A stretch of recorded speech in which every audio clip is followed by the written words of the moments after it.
Thank you. All right, let's get after it.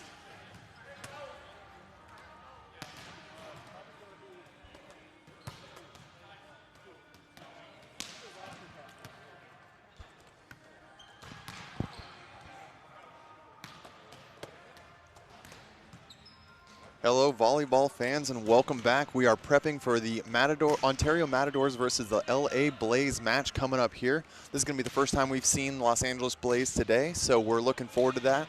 This is going to be the second time we've seen the Ontario Matadors. We saw them in a nail-biter the first match of the day. They went to 5 with the Utah Stingers, just barely lost that one, so we're going to see them looking for a little redemption match here against Blaze.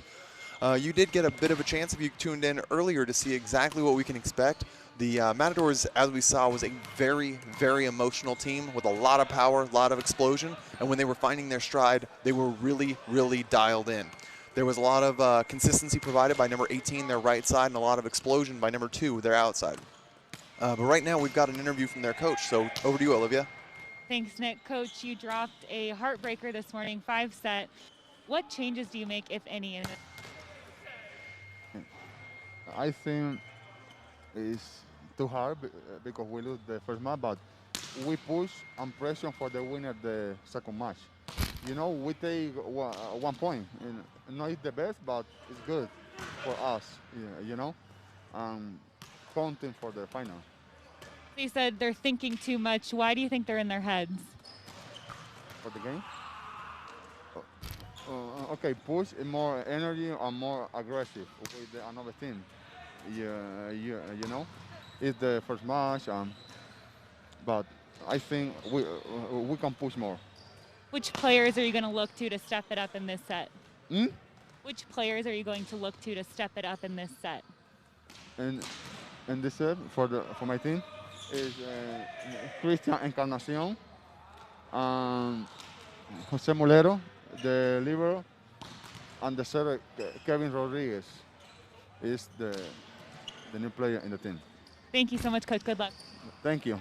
Thank you so much. Awesome. Thanks, Olivia. Thanks, Michael, as well. Yeah, I mean, it was like it was said there, it's a tough loss. And so when you're trying to figure out the best way to get the team back involved, one of the biggest strengths, and as we saw this morning, a little bit of a weakness for the Matadors can be that when they ride that emotional high, if they get kind of knocked back down, a couple blocks from the Stingers really found a way to dismantle their team and their energy a bit, and it slowed down their outside hitters, which in the first 2 games of the day were really, really successful for them. So it's going to be a bit of a challenge for them to be able to find what's going to work for them here. So with such a deep roster, I don't know if their plan is going to be to start a lot of the players that we saw earlier today, or if they're going to be resting them up and going a little bit deeper into the roster and showing some new faces. So we'll have to stay tuned. On the other side of the net, though, we've got Los Angeles Blaze, a team that we have not yet seen in this tournament. They're another one of the new teams to the league, and there is a lot of excitement with this team. They are extraordinarily physical. They brought in a couple players from Puerto Rico, and I think 1 guy from Mexico, as well as accompanying a lot of homegrown talent in Los Angeles. And there's a lot of natural chemistry there. They're very, very physical in the middle with Greg Falker, as well as a middle named Pablo from Mexico. And these 2 guys really, really bring a lot of threat that if you're not able to stop them, they're going to open up the pin hitters. They've also got Joe Cuevas, who is from, he's a longtime NBA name, and Joe plays in Puerto Rico occasionally overseas, as well as a variety of other countries. He's played in Greece in the past, and Joe's got a really heavy swing, and he really, really will take advantage of players that aren't going to show him the respect. So this is definitely going to be a well-fought match, and we've got a little bit more to hear right now, though, from Olivia. Olivia, over to you. Thanks, Nick. Coach, the first showing for your club this weekend. Ooh, you okay? Yes. What's going to be key in putting this one away? I think just staying composed, making sure that we serve well. The air is different. So, you know, we want to make sure that we don't serve too many balls out of bounds. And like I said, just being composed. We've played them a couple of times, and so I know they want some revenge. What are you looking for to do specifically? You've seen them before. Just be aggressive on the block and on our attacks. I think that if we serve well, we'll be in good shape. Thanks, Coach. Good luck. Thank you. Thanks, Nick. Awesome, and I just want to make a little adjustment there.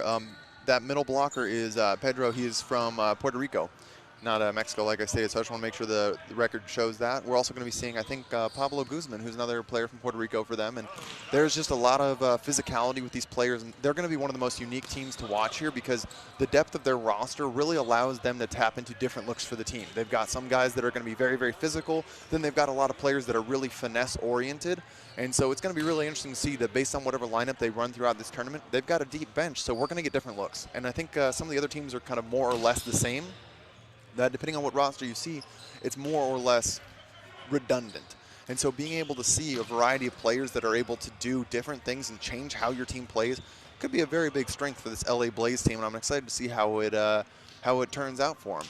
Now, for anyone that's just tuning in, one thing I want to make sure you guys are all knowledgeable about is we are live streaming on YouTube as well as our website, nvausa.com.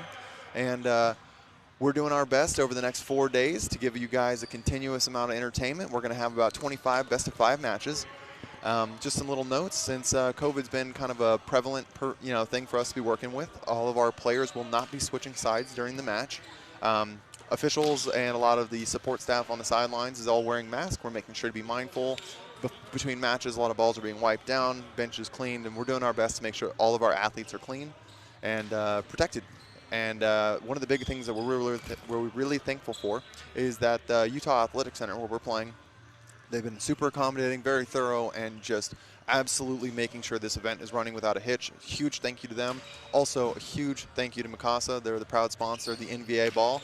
And it's just been a blast seeing all the guys ripping the new ball out here and getting some great touches. So definitely thankful for their support of our league as we continue to grow, volleyball here in the U.S. And it's been a great weekend so far. We had a five-set nail biter this morning with the Utah Stingers against the Matadors.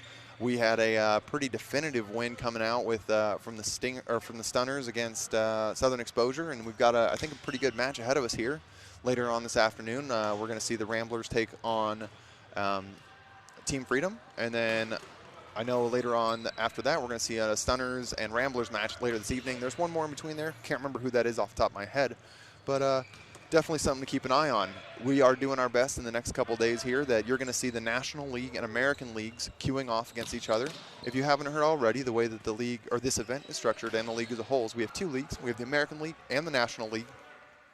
The American League comprises of the Stingers, Blaze, Tyrants, and Matadors. National League is the Ramblers, Stunners, Southern Exposure, and Team Freedom. And all of those teams are going to be playing in a 4-team round-robin pool over the next 2 days. And then based on their finishing in that pool, first, second, third, fourth, they're going to be slotted into a challenger bracket. If you get first or second, you're automatically on to Sunday. You get a Saturday rest, which is what a lot of these teams are really worried about and they're trying to play for. With rosters, playing best of fives like this, roster management is essential. So it's very easy to forget and wonder why certain players or all-stars aren't playing every match. But the reality is, at a best of 5, you cannot keep your players that fresh if they're playing every single match. So a lot of these coaches and managers out here are doing their best to figure out where they want to use their best players and what matches they're going to win, because they're trying to keep their guys fresh for the road ahead. So a lot of strategy going on. Other teams are doing their best to scout each other, know what's going on, and figuring out their play for who the best rosters are. So it's definitely been a bit different than a standard season where you just start your best guys and that's what you go with. So that's what kind of makes it interesting. And like I said earlier, that's why I'm so excited to see what this Blaze team can do, because they've got a lot of different looks. So depending on what Coach Cynthia Buggs wants to do, they're going to give a lot of different looks. And if teams aren't ready to kind of adjust their game plan mid-game, it might catch some people by surprise. I think the same can also be said for the Matadors, which is why I'm so excited for this match. They've got a really, really deep roster, and if you follow their social media, they're one of the most active teams. They will constantly give you inside looks as to what they are doing online. You can see their training. They've got a wealth of players that are committed to that program and making sure that it's growing and that they're putting quality athletes on the court. We saw it earlier this morning, and one of their things is they're a very young team. So as they continue to grow, get experience, and learn a little bit more about the team, they're really going to grow together, gel, and be a force to be reckoned with in the time coming forward in the NBA. So I'm definitely excited to see them kind of grow as a team and a unit throughout this match. Blaze is going to bring, I think, a little bit more experience here right off the bat. So definitely going to be interesting to see. We got the teams getting ready. Blaze is all wrapped up. And so the final huddles are going on for the teams, little pep talks, make sure everyone's on form. And we'll be getting the lineups going here. And it's going to be a good time. Once again, I've been talking about it all day. I think one of the things that I think is just most cool thing to see on the live stream is all of these teams are really, really working hard on their brand, making sure that they look cool, that everything about them on social media is really worth following. So all of these teams 2 weeks ago had their websites overhauled. If you go to nvausa.com, you can check them all out. Look into your favorite players, learn a little bit more. But this match, we're going to have the Matadors in their bright yellow that they flaunted this morning, playing against LA Blaze in the red. And Once again, a little reminder, they're not going to be shaking hands here. They're going to be looking at each other through the net with some friendly waves and exchanges because we're doing our best to be mindful of COVID. So keeping our athletes safe here. As this unfolds, I think that if I had to make a prediction here, I am going to go 4-1, or in 4, 3-1 Blaze. I think that the experience we're seeing with Blaze is going to be a really pivotal point here. I think that they're an emotional team as well as the Matadors, but I think that a little bit more experience gives Blaze a bit of an edge in this matchup. Now, these are two SoCal teams battling it out, so there's definitely a desire to be the best in the area. So, again, Ontario, that is not Ontario, Canada, that is Ontario, California. And these teams are about 50 miles apart in their origin. So it'll be exciting to see these guys get after it right now. And we're going to get into it. Little starting lineup for you with the LA Blaze here. We're going to have setter and captain Michael Vellatado leading Greg Faulkner, Joseph Cuevas, Andrew Pearson, Pedro Nieves, and Pablo Guzman. And then on the Matadors, we're looking at some similar faces we saw this morning. We got Lazaro Fernandez, Christian Encarnacion. Libero is staying the same as Jose Malero. They're keeping the same setter in as this morning with Kevin Rodriguez. Outside hitter Oscar Tuero. And the last middle blocker they've got is Martin Petrus. So a couple roster adjustments that we didn't see this morning, but for the most part, very, very similar. Also, Jacob Vanderbeek. Jacob Vanderbeek he had a very, very successful morning. He was a linchpin in setting up blocking on the right side and a pretty consistent hitter. So excited to see what he can do. Definitely going to keep your eye on Christian Encarnacion. He was hitting a lot. He was doing very, very well producing for the Matadors on the outside this morning. So we'll see how they can go after it. But definitely keep your eye to start this match on the server, number 12. He's got a heck of an arm, and he's going after some aces. So be ready for that. All right, guys, let's get into it. Big serve from number 12, handled well by Blaze. Michael Vellatado goes to the middle right off the bat, tipped into the middle, picked up by Ontario's, goes to the right side. Vanderbeek takes a chop shot in the corner. Andrew Cuevas with a dig. Michael Vellatado goes to the backside. Cuevas goes for a swing, gets blocked straight down. That's a point for the Matadors to start it off. Oh, looks like we got a net call. So that goes the opposite direction. Down ref calls it. Number 4, Oscar Tuero in the net. We saw that similar problem this morning that was plaguing a lot of their efforts. They make aggressive block moves, but they were unable to stay out of the net. So lucky break for the Blaze here. But Captain Mike Vellatado coming back to the serve. Mike with a float serve short. Goes to the middle. Big run the middle. If he passes, he set him that ball. Chop goes outside. Dig by Andrew Pearson. Goes into the back net, and that's a dead ball. That's a great swing by Vanderbeek out on the outside. Swings deep and challenges people. We've got Tuero now going to the backside.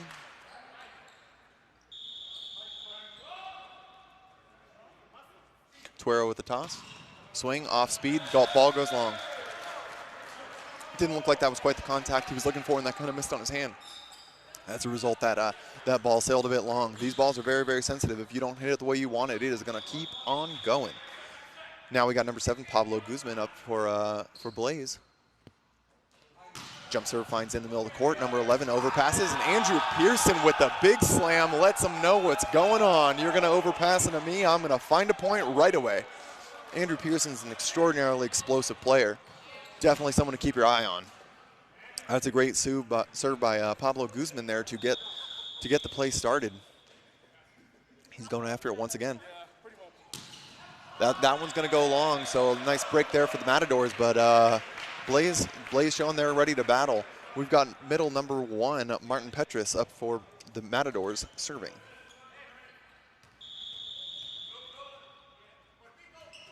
Serve goes short, too short in fact. Blaze libero, number 5, Wilfredo Morales is ready to pick that up, but instead that ball goes too short, and that's a point for the Blaze. Now we've got Pedro Nieves, 6'9" middle on the service line. Big float serve, looks good, passed well by Tuero, goes to the backside. Vanderbeek with the smart tip, Joe Tuevas picks it up, and Pearson finds a second touch. Scrappy play, goes to the backside. Vanderbeek once again looks for the swing. That's a huge block. Andrew Pearson is on fire. The man cannot be stopped right now. Blaze definitely looking to ride that energy high. The bench is loud, and they're looking to go.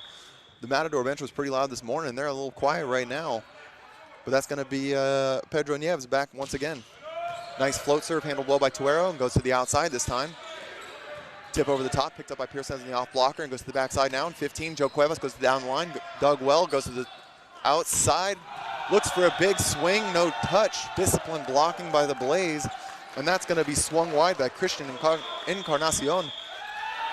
Coach Michael is not ready for that play to get away from, so he's going to go ahead and call a timeout here. Michael Bastida is sounded a little displeased with how the guys were going at the beginning of that match, so he's wanting to get a ring on this really quick so the match doesn't get away from him. A 4-point lead to start the game is it's a tough one to battle back from, but they got plenty of time. So you see all the guys on the bench are staying warm. They really do have a wealth of players that if they need to start diving into it, they got a plentiful roster. Something we also saw them doing this morning is they were doing a double sub. They were bringing in a setter back row for their opposite and then swapping their opposite for the setter, doing a double swap to keep their setters back row. So depending on how things start going, we might see that coming in to get a different look with their offense with a new setter. So it'll definitely be interesting to keep an eye on. Number 15, Jair on the bench. Jair Santiago, he is a big swinger, and he's that second oppo that comes in. So we'll keep our eye out for that happening here. Olivia, you got a little insight during that timeout for us? Thanks, Nick. Actually, on the Blaze side, we see Neve going back to serve there. We've seen the middles getting into the action early. I caught up with Greg Faulkner earlier today, and he said that that's an advantage that they have, the depth at that middle position, especially against a team that already played this morning. They're going to have fresh legs to be able to come in and put that ball down. Nick? Absolutely. There is a ton of experience there, and I'm going to touch that in a minute, but just like I had mentioned, here comes that double sub coming in, so we've got the setter going back row, new opposite in front row. Matadors really wants to keep their smaller setters back row. They've got two good setters, so keeping them back row and avoiding hitters is definitely a good strategy for them. Something big, though, to focus on, like Olivia said, not only are those middles big and powerful, what I think is one of the important things about Blaze is Greg and Pedro are both, honestly, some of the most lighthearted guys, and they keep a team atmosphere very healthy. So when you're trying to battle in tough matches, they're going to keep the guys going, so I love to see that. Big play going on right now, though. Lots of blocks going on from the Matadors, but there's a lot of disciplined block. Oh, wow, there it is. Matadors say no on the third attempt. Cuevas shot down, but he says, no problem, set me again. There was a lot of very disciplined coverage happening, but Matadors were able to come away with it. Mario Meza, libero, starting this, or playing right now for the Matadors, joking on the court that he was just dancing around touching nothing because that block was a wall in front of him. It's a great pass from the Blaze. Faulkner goes deep, but that's a good dig by Tuero. Goes to the back set, just to him. Tuero tips over the top. Mike Velatato coming out, and Pearson gets a high set. Pearson goes cross court. High ball set, goes to the backside. Jair Santiago with a swing is able to find a tool and gets it off of Pearson's arm. Pearson does not seem to agree with that. I don't know how the ball wouldn't have hit that and gone the way that it did, but we will go ahead and give that point to the Matadors. This sub seems to be paying off when you've got a big swing like Jair Santiago up front, keeping that ball there. And the setter, number 3, back row for Matadors. Both setters are currently back row, so there's no dumps that are a threat. Big jump serve. Velatato goes to the backside there. Looks for Andrew Cuevas once again. Andrew Cuevas down the line. Joe is a younger guy that in the U.S., instead of going through the normal NCAA kind of divisional route, he played a little bit of college briefly, but then found himself at a very young age playing overseas. And for a younger guy, right around the age of 27 or 28, he has put together quite a resume of professional leagues. And he brings a wealth of experience and confidence to this team. Unfortunately, right there, that wasn't the look he was going for, but Joe is a very experienced server and definitely someone to keep an eye on as this progresses. That's going to bring number 2, Christian Wow, I'm struggling with that one right now. Christian Encarnacion to the back line, and he's been a big jump server for them, so we're going to see him get after it right now. He opts for the float serve, goes deep with it, passed well by Blaze, and Joe Cuevas with the D-ball goes straight down the line, challenging Mario Mesa, number 7 on the Matadors, and finds that kill. And for Joe, it's just a little bit of, it's your day in the park. He's business as usual over there. That's going to put Pearson on the back line.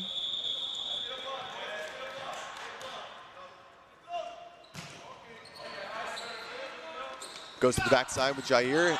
Big swing, but I think we're going to see a net call. Yep, there's the net call, number 7 in the net. So that's going to be a point bailed out there for the Matadors. The team's got to be disciplined. When you're going to the pin, you can't make a big move so big that you end up in the net. That's going to put Matador middle, Lazaro Fernandez. 6'7", he's on the service line, so there's an opportunity for Blaze to attack him back row. Good pass by Blaze. They're going to be in system here, but it's a little bit of a high ball off net set. That's a good pickup from the off blocker. Big swing, they covered. And now Mike Velatato unable to secure that against the size of Tuero on the outside. Mike Velatato jumps pretty well and plays pretty big, but Tuero's a big guy, and coming in at 6'9", Mike Velatato is just not going to be able to get that done. Well done by by Oscar Tuero. Good float, received by Blaze. They're in system. Look for that middle swing. Brett Faulkner goes for the backside, swings at number 2 in the back left, and finds a kill.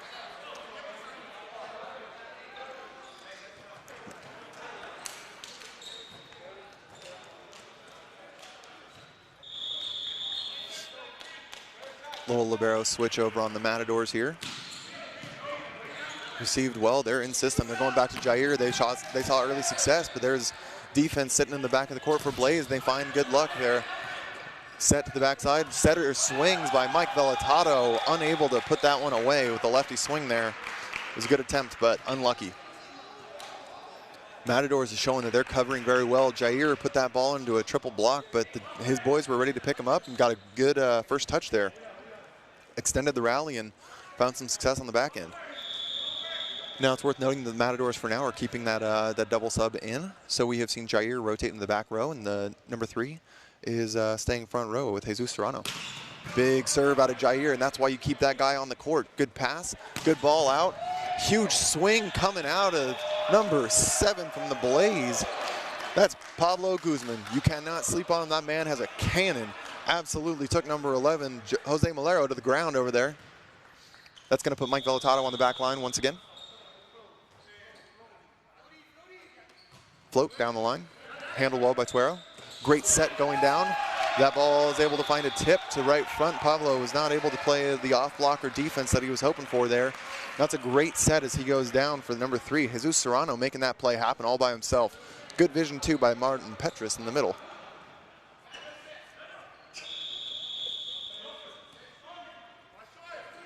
Float serve comes in. Once again, great pass from Blaze and a big swing to the outside.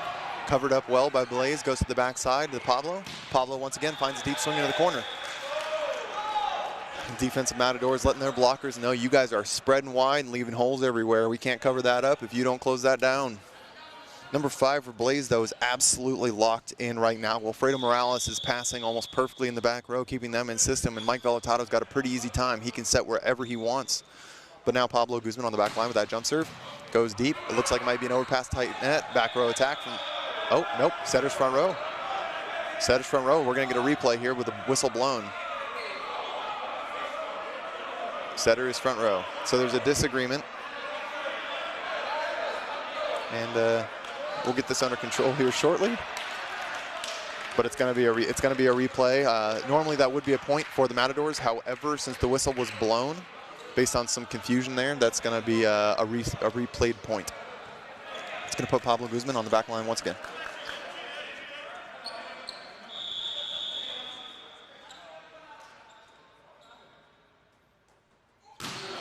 Nice serve, handled well by Tuero, but just a little bit over. Defended well by the setter to keep it on the Blaze side. Joe Cuevas is able to get a tip and use the outside hand there, keep it out of bounds. So well defended by Blaze. That was a huge play, though, in the middle of that by Jesus Serrano, the number 3 setter. He had a huge size mismatch on the overpass and was still able to deflect it and keep it on the Blaze side.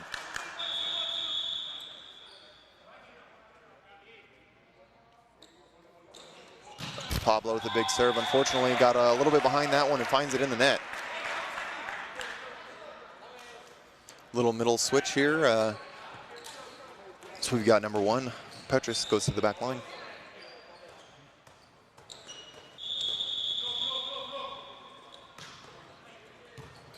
Good pass. Velatato on his back foot, though, a little bit too quick, and he doubled that ball trying to make it work for him. And that's going to go ahead and tie us up here at 12-12 halfway through this game.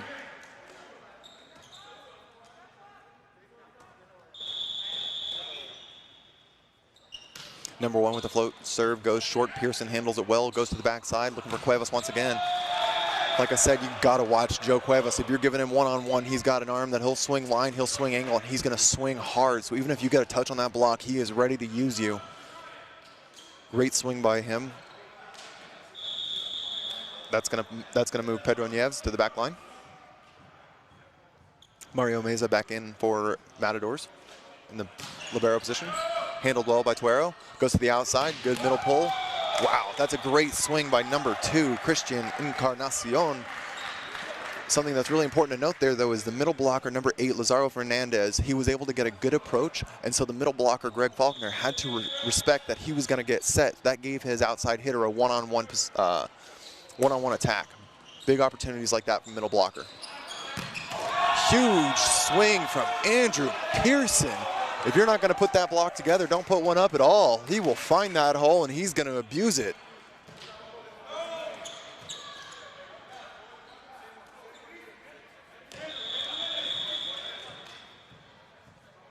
Pearson's a guy you make sure is on the court because he's got a ton of energy and a ton of experience in a ton of different positions. He is a handful for sure for some teams. Big swing coming in. Big dig off of the shoulder of number 5 for Blaze, and unfortunately that's going to be a double coming over instead of just looking for a little bit of a smarter play, maybe just hit a little down ball. But that's a great dig down the line from Wilfredo Morales. Huge swing on the right side by Christian before he goes back row for the serve. Encarnacion looking for a big jump serve coming out of this.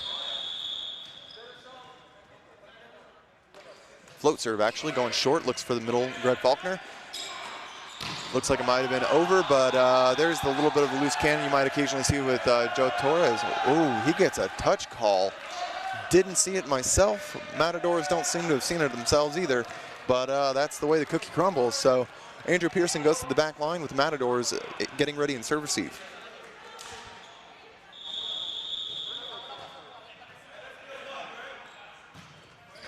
Served by Pearson, handled well. Goes to the backside, Jair Santiago looking for a deep swing and uses Greg Faulkner. Tools him and swings deep and wide. That's a smart swing by Jair. When you're a guy that big coming in at 6'8", you definitely make sure you use those hands, use that size.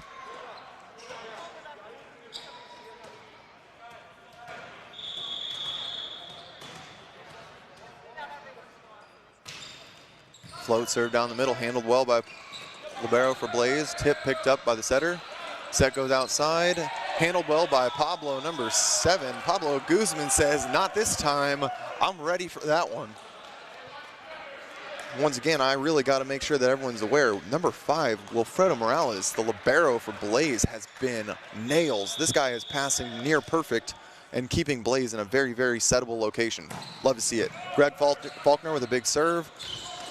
Attempt on Matadors, and they send it on 3, but it's out. 1-on-1, number 4 in the middle. Pedro Nieves is able to defend his house, stopping number 1, Martin Petrus there.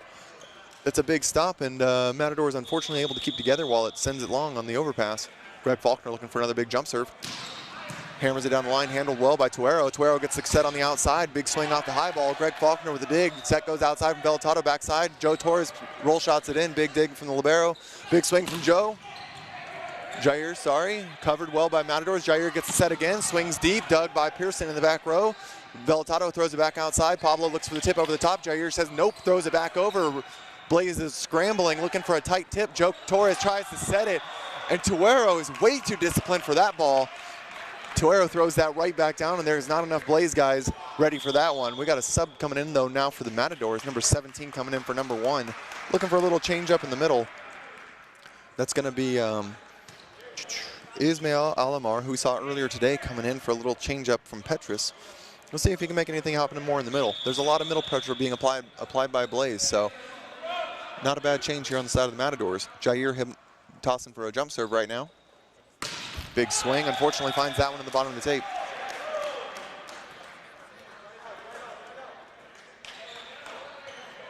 It's going to put Mike Bellottato on the line for Blaze. Mike's got a variety of serves he'll hit. He's probably going after a float serve right now. Well passed. Goes to the backside, and Jair is definitely being used right now. During the Jair's a big guy. I said 6'8" earlier. He's actually 6'10", and during COVID, Jair's been doing a lot of work to slim down a bit, and that's given him a lot more mobility right now than where he was at a year ago. It's definitely opening up some options. He's playing very well. Tip goes down. No luck for number 4 from Blaze. Pedro is shut down there as that blocking substitution of the middle blocker there pays off well for the Matadors. Tuero hits a float serve, handled well by Blaze. We're back in the system, out of sync a little bit, and here comes the ball my way. Game ball touch, ladies and gentlemen, that's what we live for here. Not quite the middle connection that they were looking for from Pedro and Mike Vellatado there, but they're doing their best to fix that right now. So Coach Bugs calls a timeout to get the guys together and see what they can make for an adjustment. We now have Matadors take a small lead after Blaze was up by 2 or 3, and so 19-8 going into the late parts of this game means that Blaze is now under pressure to make some changes. And I'm curious to see what's happening because Olivia is getting some little peeks in the timeout, so I think we're going to hear a little bit more about what we can expect. Right now, it looks like Matadors probably is able to kind of just keep their energy. I want to see that bench kind of activate like we saw this morning.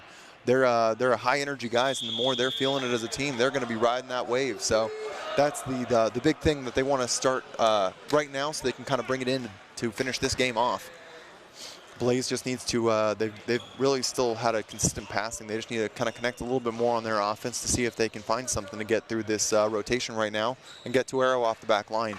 He's hitting a good float serve. It's being handled well, but still putting good pressure on from that service line right now. Easy float, gets passed well by Vellatado, and there's the big swing that we're looking for. Pedro Nieves lets you know that he is there. He goes right to that tee on the side of the court, finds a bounce, can't be dug by the libero from Matadors. Malero finds a lot of digs, but that was just not that one. That ties us up at 19. Puts number 7, Pablo Guzman, on the back line. Big serve, handled well. Oh, back set. Tried to be covered by number 6, Pearson there for Blaze, but unable to get a good touch. And that was a very, very heads-up play by number 3, the setter for Matadors. Serrano, well played by him. He saw what block read was going on. Serrano, he had been fronted, but we got a little side commentary here. Olivia, what do you got? Thanks, Nick. Really quick conversations on both sides in that last timeout. On the Blaze, Coach Bugs was saying, just keep it moving, let's cover. And for the Matador, they said, let's focus on the outside, on the opposite. We really just need to block the pins. Nick? Absolutely. I mean, at this point in the game, you're relying on the fact that you've recruited and trained players that have a wealth of experience, and sometimes overcoaching can be the death of a team right now. You got to let the boys just settle down, find their game, find their rhythm, and get them out on the court. Once again, I gotta say, number 3 is really impressing from the Matadors right now. Jesus Serrano. He's seeing what defensive block scheme is coming up from Blaze, and he's abusing it. That was a huge swing by him into Mike Vellatado in the back row. But once again, the experience from number 15 is really, really paying off. Joe Cuevas with a big swing off the block out the back of the court. It's gonna bring a new libero. Matadors are using a 2 libero system right now. That's gonna be number 7, Mario Meza, back onto the court.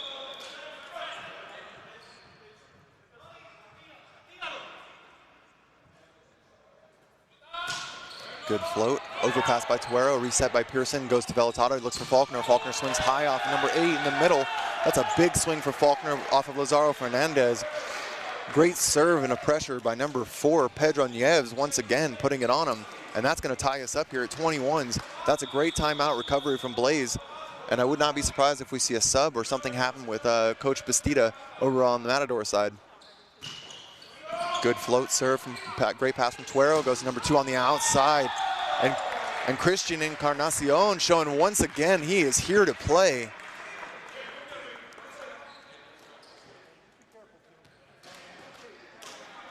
Right now, if based on how things have been going, I would say that most of these sets are going to be going middle backside for Vellatado. That's where he's been seeing a lot of success from Joe Cuevas and as well as Greg Faulkner here. Passing's been good as well, so you might as well run it if you can. Here comes the backside to Joe Cuevas, tips it deep, picked up by the libero, goes to a Bick, Easily picked up by Blaze, but it's an overpass, so it's now time for the Matadors to run their offense. Tight set means Jair gets blocked by Pearson, goes to the outside. Deep swing picked up by Pedro in the backcourt. Pearson goes for a big swing. Jair blocks. Picked up by Velotado, well set over his shoulder. That's an off-speed shot by Joe. Setter from the libero goes to the outside. Number 2 with a big swing finishes that point. Christian Encarnacion finds a way to make a difference in this play. Huge point battle for that. Both teams absolutely going after it. But Christian Encarnacion on the outside for Matadors proves that he is the consummate pro, and he cannot be stopped. That's a Blaze timeout coming in, trying to settle them down once again. Guys got a little rattled after that one, so you just want to slow that point down, hear them out, and give the boys a chance to breathe. Once again, the passing from number 5, Wilfredo Morales, has been absolute perfection and a pleasure to watch. I'm not sure why the Matadors, who served so well this morning on their targets, are still targeting him. I don't know if they're trying to break him down, see if they can get him off his game, but he's put Blaze in system all day long. So once that, this is a really scary thing for the Matadors, because once Velotado starts connecting with his hitters a little bit better, they're going to be in system. Oh, excuse me. All right, we're also seeing a lot of digs and rallies extended right now by Malero.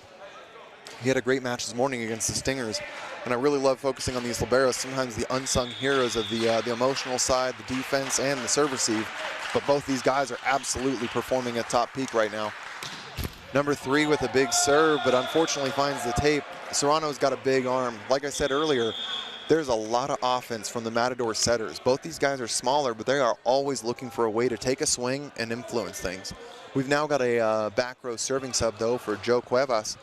Joe is an offensive weapon, but sometimes the defense is not his specialty. So for the Blaze, we've got number 11. That's going to be Ricardo Massanet coming in with a big serve, handled well by number 4, just wide by Pearson. And Christian once again handling the ball, number 2 for the Matadors. But just like I was kind of questioning the Blaze serving selection with number 5, I've got a question that Blaze serving Tuero. Tuero has been a great hand passer right now, and he's really taking care of the serve receive for Matadors, putting him in system. Float serve goes short, handled well, goes to the outside, a little bit off the net, but Pearson finds a way to convert. Backpedaling, number 3 goes for a set. Looks like a little bit of a questionable set. Blaze making sure to know making sure the ref knows they don't like that set off his back foot, but that's going to do it here, and Matadors gets that game won, 25-22. For anyone that was not here earlier, we are not switching sides, so you're going to see the Matadors stay on the far side. Well, I don't know what the best angle is. Matadors are going to stay where they are. You're going to see yellow in the same place and red over there for Blaze, same place as well. So definitely something to keep in mind. A lot of mindfulness that, we don't want to have guys switching sides. But right now, if I'm LA Blaze, I'm stoked that my team is passing as well as they are, but I really got to be harping on the set selection and making sure that Mike Velotado is connecting with his middles. Those guys are up early, and they are not being utilized for the size that they are, especially because I think there's really a big mismatch here. While the Matadors have great middles, and they're finding touches and way to influence the game, I think that the biggest, strongest part of the LA Blaze offense is really using their middles. Simultaneously, Matadors are using their pins with that sub with Jair Santiago, number 15. He is absolutely hitting at about 700 right now on the right side, swinging high percentage points. And then you've got Christian Encarnacion on the outside, and he is putting balls away in the latter half of that game, scoring about 4 points in the last 20. So definitely an impressive conversion rate for him. And I think both teams can do more with their serves. The serve difficulty as well as their serving selection is not what I want to see right now. And if I was those coaches, I'd be preaching to my players, finding targets on them early and putting it on our liberos to make sure that my servers know exactly where they need to be putting that ball. But we'll see what adjustments they make, and we'll see how the teams kind of react. I don't know if we're going to see any substitutions here either. I think both teams were battling pretty well. That game just barely got away from Blaze at the end. So Matadors definitely want to start riding that high energy, get their guys dialed in, and the more they minimize those errors, that team gets even scarier because they just start building momentum, building energy, and that's what we saw this morning. It took a good effort on the defensive blocking side of the Stingers to slow them down. Blaze has so far not really shown that they've been disciplined enough on the net to stop, and they're getting used, and a lot of tools are hitting off their hands. So it'll be interesting to see how this unfolds.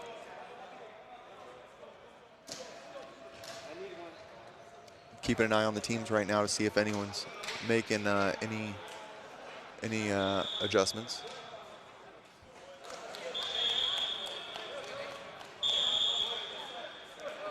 Blaze looks like they're making one adjustment in the middle. They're going to be bringing in a new middle blocker, number 14, Jonathan Rodriguez. And that'll be subbing out Pedro Nieves. Pedro is serving quite well and having an effect, but I think that they might just be looking for a little different look and maybe try and improve that connection with Mike Vallatato there. Looking at Matadors, they look like they're bringing the same guys back out once again, because if it isn't broke, don't fix it. They've really been willing to go deep into their lineup. A lot of teams will use 2 liberos. One is a serving libero, or a serve receiver libero, and one is a defensive libero if they have certain areas of specialty. As far as I can tell so far from here, it seems like they're kind of doing it based on some rotations. I don't think it's a positional thing. I could be missing that though. So if I see anything, I will keep that updated. But for now, Matador seems like they're going to be probably sticking with that 2 libero system. It seems to be working for them. We've got a little fill in here. So Olivia, what do you got for us? Thanks, Nick. After that first set on the Blaze side, coach was saying the defense is good. We're covering, and Greg Faulkner was being very vocal. He said, if the ball is tight on the net, we need to go grab it. That's collectively. And on the defensive side, on the offensive side, they said they're not serving who they want to serve. That they identify a weakness, which they have. They need to keep serving it to that person and make them play. And on the Matador side, it was pretty simple, Nick. They said, let's just keep doing what we're doing. Hey, there it is. If it isn't broke, do not fix it. I mean, those guys are going to start building the energy, and you can see a little difference early on. The Matador bench players were kind of just scattered about. Now they're all dialing in. You hear them starting to get loud, and that's where those guys thrive. A lot of energy coming from them. Now, it is noticeable that they have opted to keep the blocking and the opposite setter duo of Santiago and Serrano in for now. And those guys were really getting work done, so it'll be interesting to see if they go back to that double sub or if they just keep these 2 in. That's a big point for Blaze here, so we're going to see number 7, Pablo Guzman, back on the back line. He's been hitting some big jump serves, but unfortunately here, once again, I hit him with that play-by-play curse, and he serves that one long. Ties us up at 1 early on in game 2. For anyone just dialing in, welcome to the NBA Showcase 2020. We are in the 3rd match of the day, Matadors versus the LA Blaze. We're in game 2, and Matadors was able to win a match, or the first set. Unfortunately, we got some guys tripped up here, so looks like number 2, Christian Encarnacion, got his ankle tripped up or kicked by middle blocker number 17, or tripped on himself, not exactly sure, but a little fragile. Looks like he's going to be okay to go, though. Everyone just kind of keeping an eye on him. That being said, seems that Matador's got the point. Tuero on the back line hits a float serve, goes short. Once again picked up by the Matadors, or the Blaze libero. Pearson throws it into the corner. Tuero picks it up. Set goes to the middle. It's a big swing out of the middle from Ontario. Jump set out of the back row from the libero, and a big swing from Joe Torres, unable to keep that one in. Now, for anyone that's dialing in, if you happen to see that jump set from number 5, the libero, Wilfredo Morales, something that is a little technical rule. Liberos cannot use their hands in set in front of the 10-foot line. So you'll see a lot of liberos love to do that jump set where they jump over the line to set that ball. So that's what he was doing there. Andrew Pearson with a good pass, Blazes in system, looking for a middle. There's a net on the play as well as a tip going down live. So that's going to be a point for the Blaze. Greg Faulkner back in.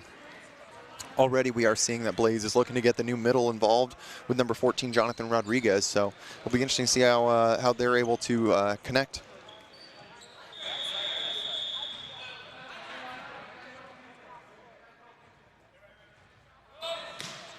Short serve goes float, float serve goes short, handled well. Matadors get a swing, puts Blaze deep. Joe Cuevas with a roll shot. Dig goes back to Jair. Jair misses hands, it looks like. No touch called. Ball goes long. And that is a point for the Blaze. Once again, libero Jose Malero for Matadors all over the place. Finds a good pick up there on the short ball. And we'll see how they handle this serve right now.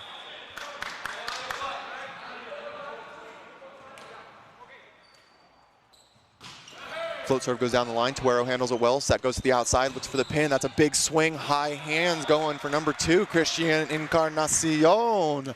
That's a name I can't say enough. Sometimes I mess it up, but I'll give it a shot every time. Big swings for the guy. He goes also to, oh no, he's still in the front row. My bad.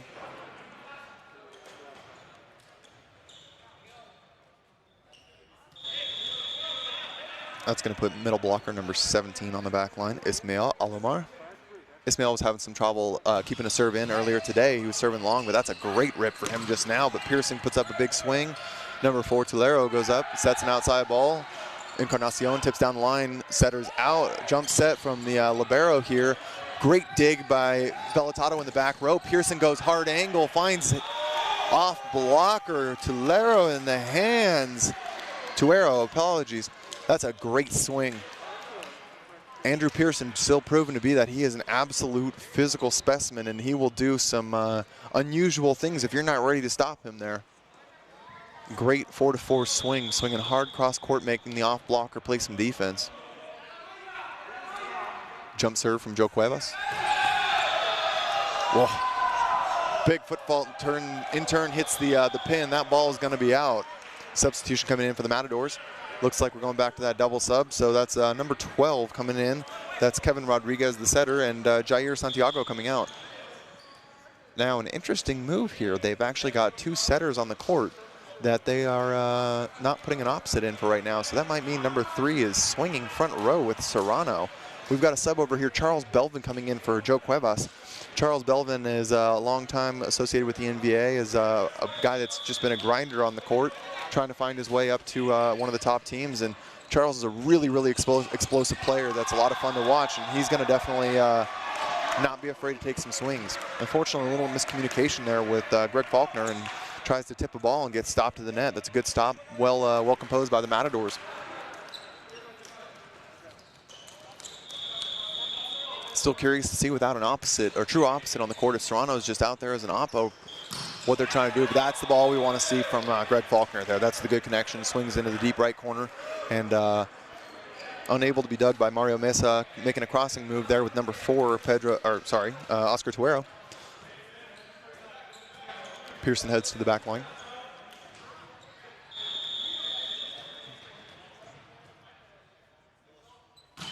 It's a float serve down the line. Mario Mesa, perfect pass, goes to the middle, goes to the backside, and that's number 2. Taking a big swing, dug out in the backside by Blaze. Pearson returns with a big swing, high dig in the middle of the court. Setter goes to the outside. That's going to be a chop shot. Serrano uses the blocker. That's the discipline we were talking about.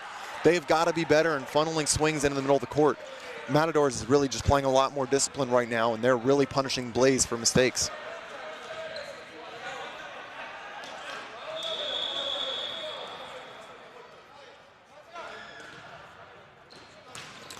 Float serve down the middle by number 2. Goes back to Faulkner. That's a great touch block, but Mario Meza unable to come up with the dig. And that's going to bring the lead down to 2 as Faulkner heads to the back line. Blaze definitely knows their advantage here is a middle mismatch, so the more they can get them involved, this is going to get the Blaze train rolling here. Interesting to see if number 4 gets served again for Tuero here. He's been pretty good so far. That's a big serve, and he handles that well. Big serve outside, covered up by the Matadors. Good block by the Blaze. Goes to a middle blocker, and number 8 finds his way. Fernandez gets around Rodriguez there. Charles Belvin unable to come up with a dig in the backside for Blaze.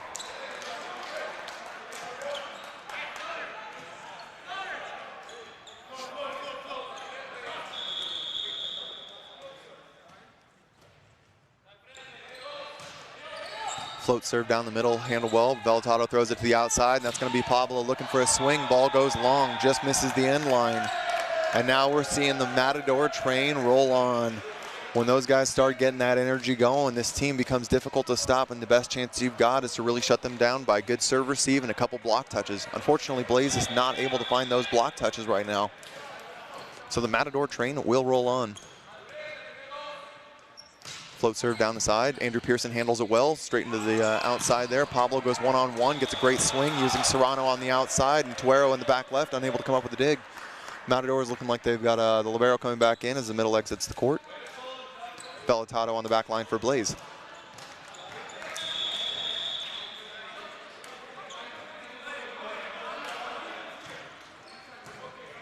Big, good pass, goes to the middle, high swing, dug by Pablo as an off blocker, and there's a little miscommunication where Blaze seems to have lost where their setter's at there, but not quite the move you want to see. Now we do see Jair Santiago coming back in for that serving sub that played back row with number 12 in Kevin Rodriguez. as that unfolded, we did see number 3, Jesus Serrano, stayed as a hitter there. Interesting look. High set, that is dang near unstoppable.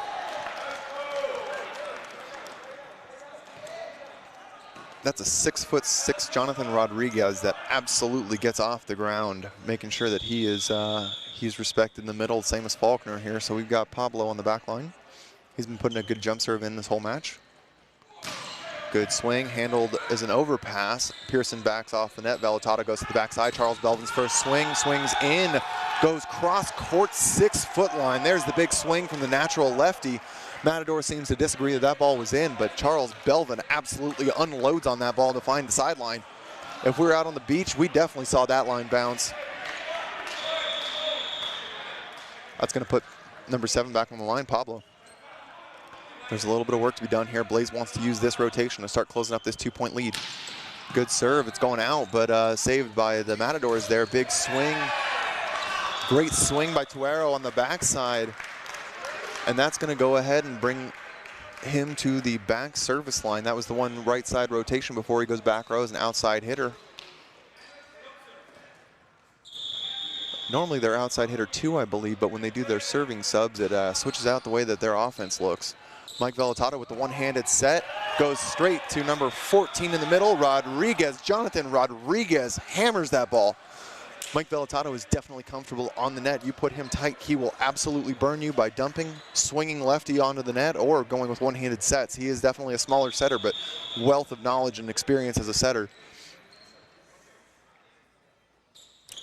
Big float, comes down. Tuero has been perfect passing, great frontal set.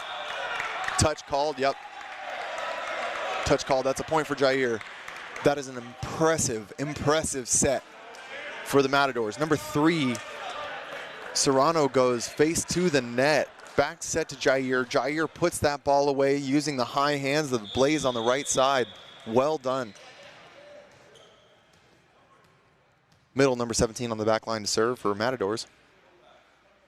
Good serve last time he was back there. Good one once again. And Greg Faulkner forced to set, gets a great set. And wow, Matadors scrap a play together. Some off-blocker defense over there being played by Encarnacion.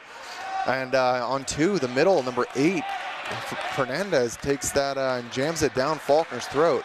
Now, if you saw Faulkner there set that ball pretty well, Greg is well-versed on the beach and has a lot of comfort playing a lot of beach volleyball, so he is no foreigner to setting that second ball.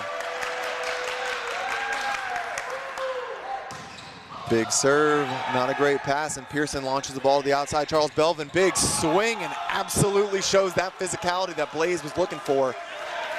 He is not afraid to get his feet there, get a big swing, and let the Matadors know, you better put 2 blockers up on me. Mario Meza back into the back line for the Matadors libero, and Belvin's going to be on the back line. Belvin is notorious for absolutely crushing balls. Sometimes these serves go a bit long, but that's a controlled great swing. Well passed by Matadors, goes to the outside, and Encarnacion swings into the block of Greg Faulkner, Mike Velotado, and they say no. That's one of the first stops Encarnacion has seen this match. He's been swinging at a high percentage, high smart swings, but that's a great stop. Greg's a big guy, and you can't attack that seam if he's there. Smart swing, keeping that controlled from Charles Belvin in the backside. Here it goes once again. Big swing. Belvin with the ace. That is the first time we've seen Tuero not find his pass that he wants. Tuero's been fire for the entire match, but Belvin was able to attack him on his side, get him out of his comfort zone, and move his platform. That's a huge attack from Belvin on the back line. Right before Belvin got back there, the Matadors were they were getting pretty vocal on the bench, and their guys were starting to get comfortable, and lo and behold, Belvin gets back there, they get a block, and that's exactly what I was saying earlier. The only way you're really going to comfortably stop those guys is by getting some block touches and really putting some pressure back on them, and leave it to Faulkner and Belvin to really find a way to do that.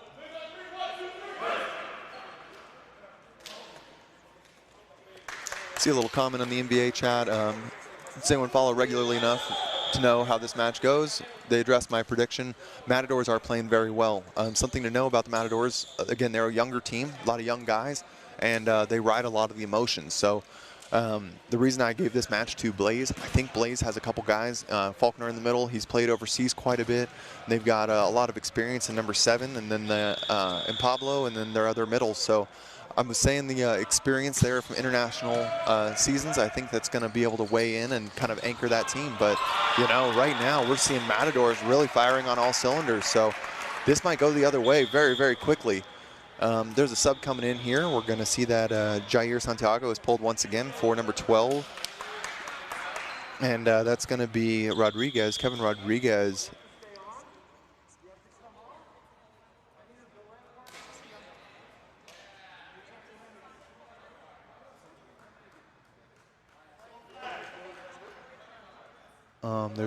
Sorry, I'm trying to listen to what they're saying. So basically with international rules, we're using a FIVB modified rule set here. I believe that since number 12 had already subbed in and subbed back out, he no longer can be brought back into the match. And so that's what was being addressed there, if I'm not mistaken. I think the only real modifications with the FIVB rules that we're using is that ceilings are still alive. I might be mistaken on that, but to the best of my knowledge, that's what it is. So that's going to leave Jair Santiago in the back row, and Serrano's got hands in the front row. Big serve from Santiago that's handled well by Pablo Guzman in the back row. Set goes outside to Pearson. Pearson takes a big swing into the angle, but that is not going to happen with Lazaro Fernandez closing the angle block like that. He says, sir, take it back, and that is a block straight down. Well set by Serrano on the outside, but well closed by Lazaro Fernandez. Jair Santiago heading back to the line once again, extending this 3-point lead for the Matadors.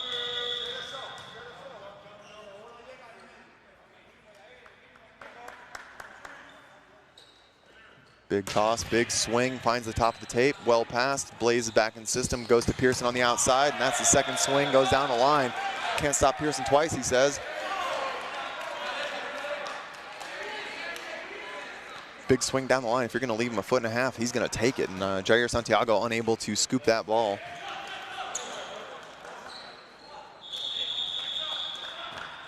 Pearson on the back line now. Torero's platform was broken, saved by Mesa. Free ball comes over, well-placed ball, and Greg Faulkner says, take it back. That was a pretty smart free ball there that was put over by Torero. He knew where the setter was trying to come out of and forced the Blaze players to cover up that hole in the court, but to no surprise, Wilfredo Morales covering up very nicely, and then the side goes to Greg Faulkner. Matador still very in control of this, though. Good pass from Torero, and they're going to go backside. That's Jair Santiago with a big swing. Stopped by Pablo Guzman, wags the finger and says, not this time. That's going to go ahead and tie this match up, but Jair Santiago, he's not worried about that. He's had a lot of success, and there's a lot of chirping going on through the net, so there's team warnings are going out to the captains here. They don't want to see guys talking through the net, but this is going both ways, and it's a good level of play. Excited to see how this continues to progress.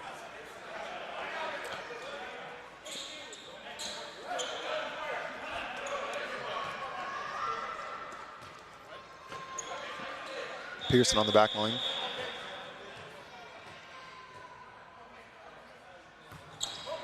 Torero passes the ball a little bit low, and big swing on the angle. Encarnacion finds the angle all day long. He just chisels that ball around the inside hand of the blocker. Interestingly, ever since the Belvin ace into Torero, we've seen Torero, who was passing about a 2.8. He's missed, he's had 3 passes that did not go the way he wanted. So maybe a little shaken after that, that big serve challenged him, but he's been passing well. So we'll see how that progresses. But a float serve coming in. Pearson handles well. Blaze goes to the outside, and that's a big set to Pablo Guzman. Huge dig in the back row. But Mike Vellatado says that's not good enough. The setter getting his licks in. These are two teams with some small setters that absolutely love their chance to swing. We've been seeing Serrano going after when he was front row, and now Mike Vellatado taking his chance to get his shots. That's going to put Faulkner on the back line with a jump serve. Big swing down the line, and Torero cracked, brought back into the court. But once again, I'm starting to wonder if that platform is struggling. So we'll see how Matadors opts to handle that. That's going to tie it up, I think, with 17-17, if I'm not mistaken, for Blaze. Maybe a 1-point difference still. Big toss from Faulkner. Goes right back. Mario Meza, tight pass. Pablo tries to go up, but that's a stop by Serrano. Quick set by the middle. Pablo keeps it alive. Picked up by Jair Santiago on the outside. Set goes to the back row. Huge swing. Encarnacion with the pick out of the back row. Matadors cannot be stopped. Substitution coming in for the first time. We're seeing number 13 for the Matadors today. That is going to be Carlos Serrano. Unsure if there's any relationship between number 3, Jesus Serrano, and number 13, Carlos Serrano, but we're going to see what Carlos Serrano can do on the back line for the Matadors here. Goes for the jump serve, finds the tape. Pablo Guzman passes well into the middle. Misconnect there a bit. Picked up on the outside, diving set, picks up, no contact on the block. Tuero is unable to find a touch, and looks like Tuero is going to be getting subbed out here. That's going to be Zach Perry coming in. We saw Zach Perry subbed in this morning, and he did quite well. And once again, Matadors having some issues with their substitutions. They've got to wait for the officials to let them know they are good to go. But Zach Perry, we saw subbed in the game 2 this morning against the Stingers. He was a pretty consistent player. We didn't see a ton of offensive output, but he was still getting his kills, had a solid serve, and was passing well. So looking to bring a little stability to this team right now. Serve down the line. Good pass by Encarnacion. Jair Santiago with a big swing, hits it off the hands of Pablo Guzman into the pin. That's the swing that Jair is looking for. Clearly excited and definitely should be. That's a great swing, and the team needed him to pull through on that one. Serrano's on the back line, number 3 right now. That's going to be a back row hands. That's going to put Jair in the front row. Right now there's an offensive threat with Jair in the front row, and you've got a Bick in the back row for number 2, Encarnacion.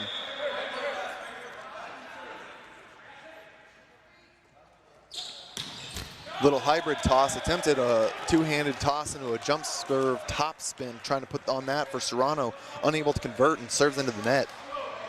That's going to tie us up at 19 here, and the battle continues.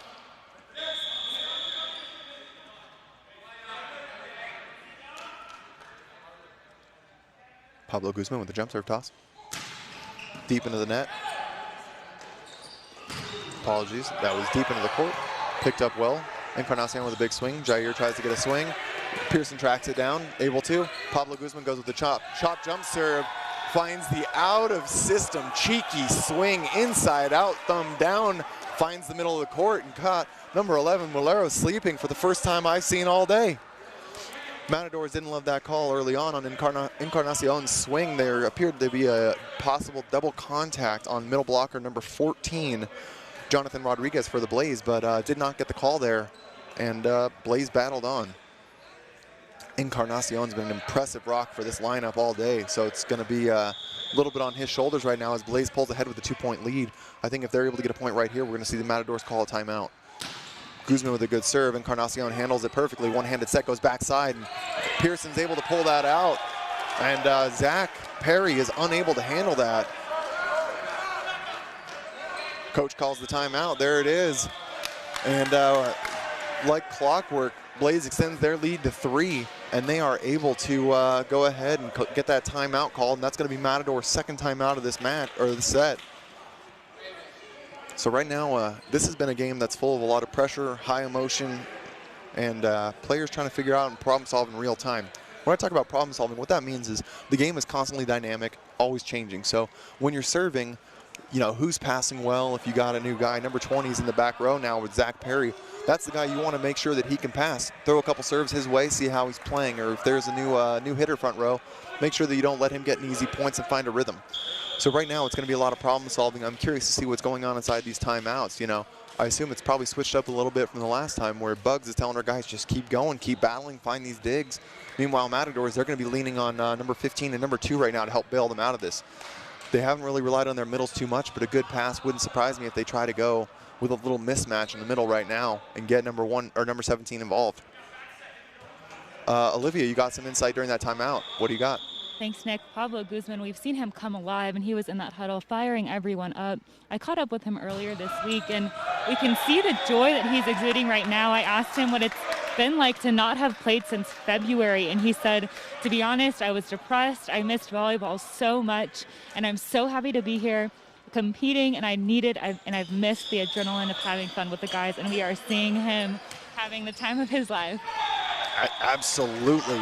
Pablo Guzman is clearly an emotional leader on this team, but also execution-wise, he is bringing it out. Right now, we see him chase that ball all the way to the line, not taking any chances, making sure that that ball is going out of bounds. And it's working for him.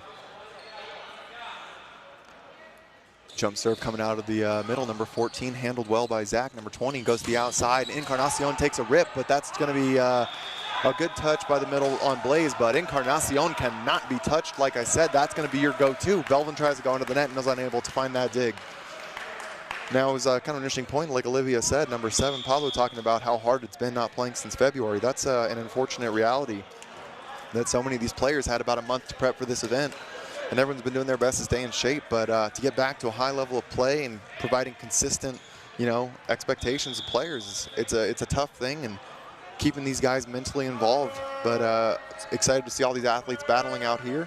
Big jump serve, number 17 finds it. Pablo passes well, goes to the backside. Charles Belvin with a huge swing off of Serrano's platform. Number 3, Charles Belvin, 3 kills in the game so far, proving to be a very consistent option. That great coach sub for Cynthia Buggs here. It's a lot of fun to see Bastida and Buggs going after each other because they're making a lot of really smart substitutions, making sure that they're getting the best out of their players, going deep down the line. And Belvin, there's the serve I talked about earlier. My guy is launching that ball deep out of the back of the court. That's a nice break for the Matadors, and they're going to be able to put Jair Santiago, I think, on the back line here. Big swing. He's been putting him pretty safely into the middle of the court. So that's going to be looking at Pablo, number 7. But they should be able to control it. But Jair definitely will put some pressure on that serve. Goes out. There it is. The Blaze bench making plenty of noise to make sure that they're trying to build some real estate, get in his head. And just like that, Blaze takes game 2, splitting us up 1-1. This is that same battling we really wanted to see. Both these teams are performing at a very, very high level. Nothing easy. And right now, as the Matadors cool down a little bit, we're seeing them really, really heavily rely on Encarnacion, number 2, the outside hitter, who's been a star for them all day, as well as Jair Santiago, who unfortunately missed that serve, but has been performing at a very high level. Now, Blaze, obviously, like I said in the pregame, their real key to success here is going to be success through the middle. And Joe Cuevas in game 1 was finding some success, but he was making some errors. And Coach Cynthia Buggs made a great adjustment there, brings in Charles Belvin from the bench. Belvin finds 3. Charles Belvin finds 3 big attacking swings and is able to find an ace. And his ace was really, really interesting because right when he hit that ace, Oscar Tuero kind of broke down passing and actually ended up getting subbed out.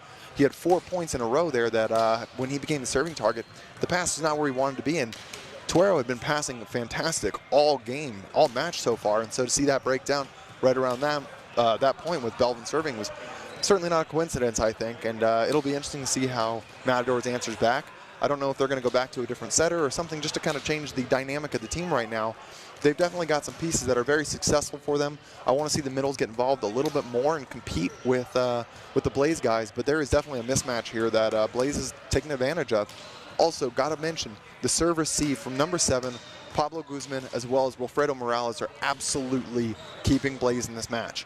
They have yet to be put out of system. I don't think they've been aced in the last 2 games, and by really going after those 2 guys, I think Matadors are doing themselves a bit of a disservice. I would be looking for that 3rd option. Pearson's passed well, but maybe you can get him to crack, go after him, especially if he's your front row outside hitter option. Make him pass before he can go front row and hit a ball.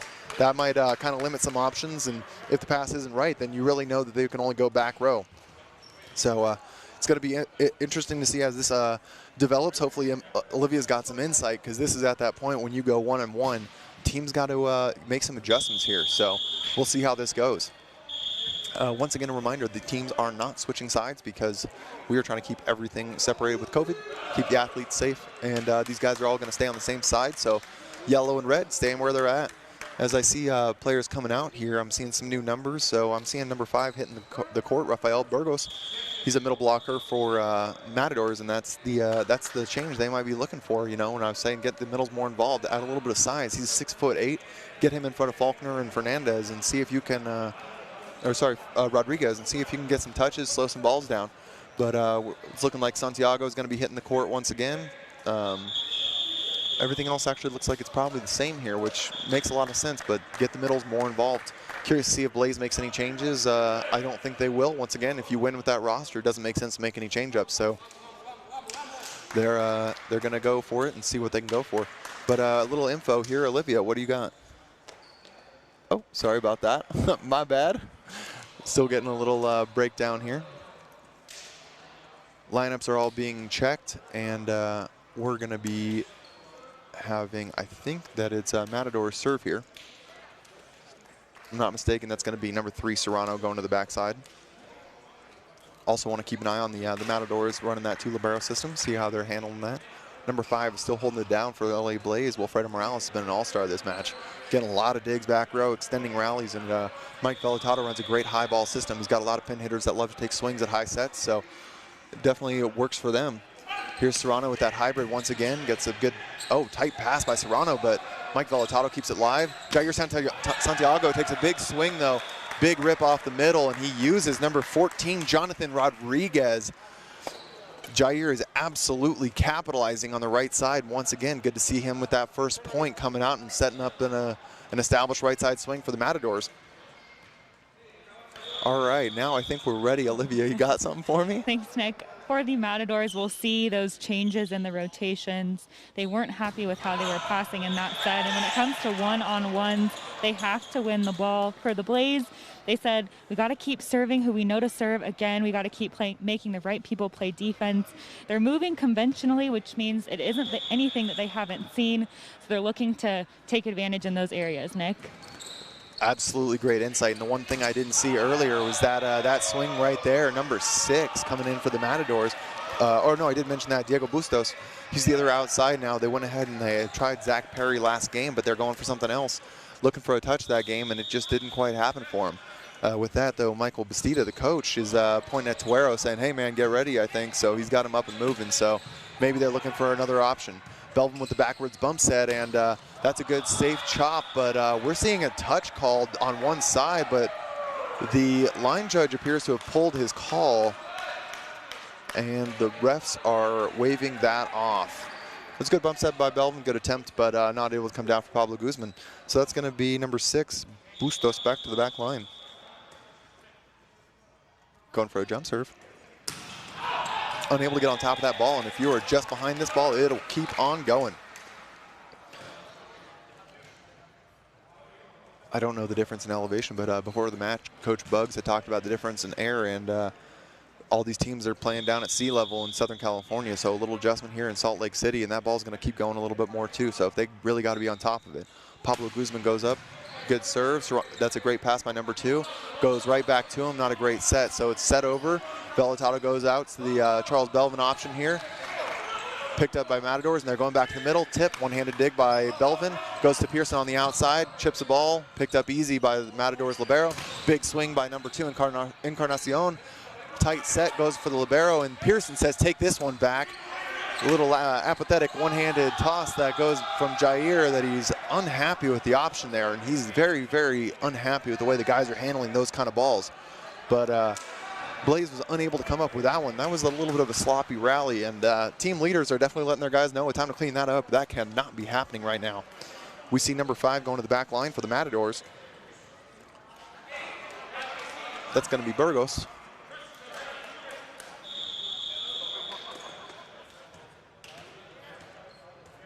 Matadors is definitely composed on defense, and they're finding some good digs that keeps them in system in those long rallies. Great look for them. And that's a great set from Mike Vellatado from 9 feet off, throws it over his shoulder and finds number 14, Jonathan Rodriguez. Rodriguez doing a phenomenal job staying open to his setter, letting him know that he had a middle option. And if you can do that and run your guy from 9 feet off, that is an option to be respected by the Matadors. Great swing.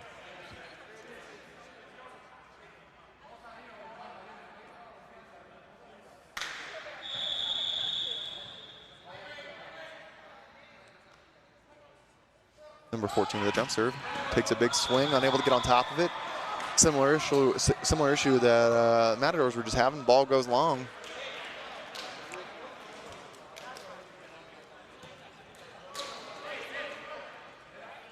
Jair Santiago goes back. Score is all tied up here, 4-4, and Jair Santiago's got a big swing out of that backside. Definitely looking to see if he can make some improvements on that score for the Matadors. Big swing, great pass from Pablo. Mike Voltato to the outside. Pearson takes a big swing, recovered by the libero. Goes to Belvin. Belvin stopped for the first time this match. Low seam gets taken away. Number 8 from Matadors closes down that angle and says, not this time. Fernandez stops the swing that he saw last game. That one's not going to work for Belvin. Belvin is notably a lefty swinger, so he likes to go inside and beat that blocker if they go too far past him. But that was really, really sound blocking from the Matadors to get a stop right there. Santiago on the back line. Goes for the toss. Swing is in the bottom of the tape. Not quite the one he wanted. That toss was to his left, so he over-rotated and got on top of it, driving it down. Charles Belvin goes to the back line once again to see if he can hammer an ace back for the Blaze and keep them on top here.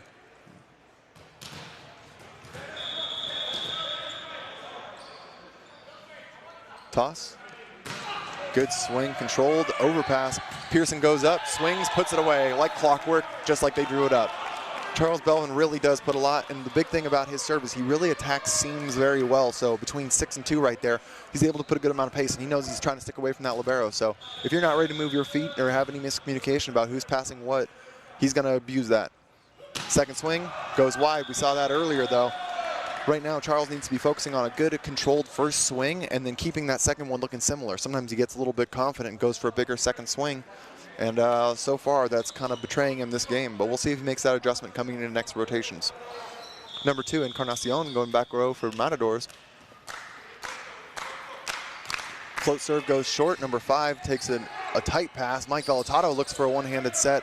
Faulkner keeps it alive, set by the libero, goes to Jair. Jair is unable to get he gets a touch on the block. Then he's unable to keep the second ball alive. Ball didn't look like he cleared initially, but great cover by number 6 up front.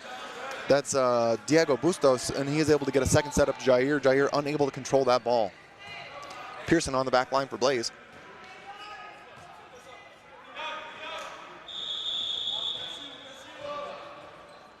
Pearson goes to toss the ball. Good serve down the line, well controlled by Matadors. Unfortunately, that's a similar swing to what we saw earlier, number 6, and there it is. Bastida does not want to have that on the court anymore, going for Tuero coming back in after a couple points off to get his composure. But number 6 just bottom of time. Bustos doing his job as a bench player there, and Tuero is back looking live. If you're Blaze, you are absolutely going right back after Tuero. You do not want to let him get any rhythm, though, because he was shown to be an offensive threat. Pearson goes short. Encarnacion with the overpass. Pablo gets blocked. What a huge play by Serrano. Well surpassing his size in value. Serrano absolutely taking care of that ball. Huge play by the setter front row. New middle in for Matadors. We've got Burgos. Float down the line, short, hits the tape, rolls over. Pablo Guzman gets a first step, but unable to read it. That's a great serve for the Matadors. Luzaro Fernandez finding a way to impact the match from the back line.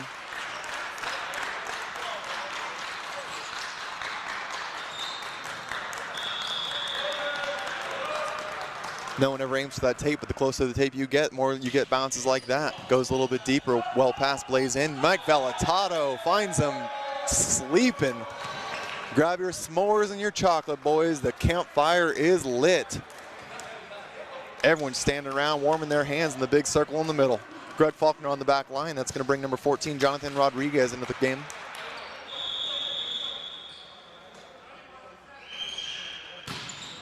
Good toss. Encarnacion with another overpass. Greg Faulkner forced to take that pass there.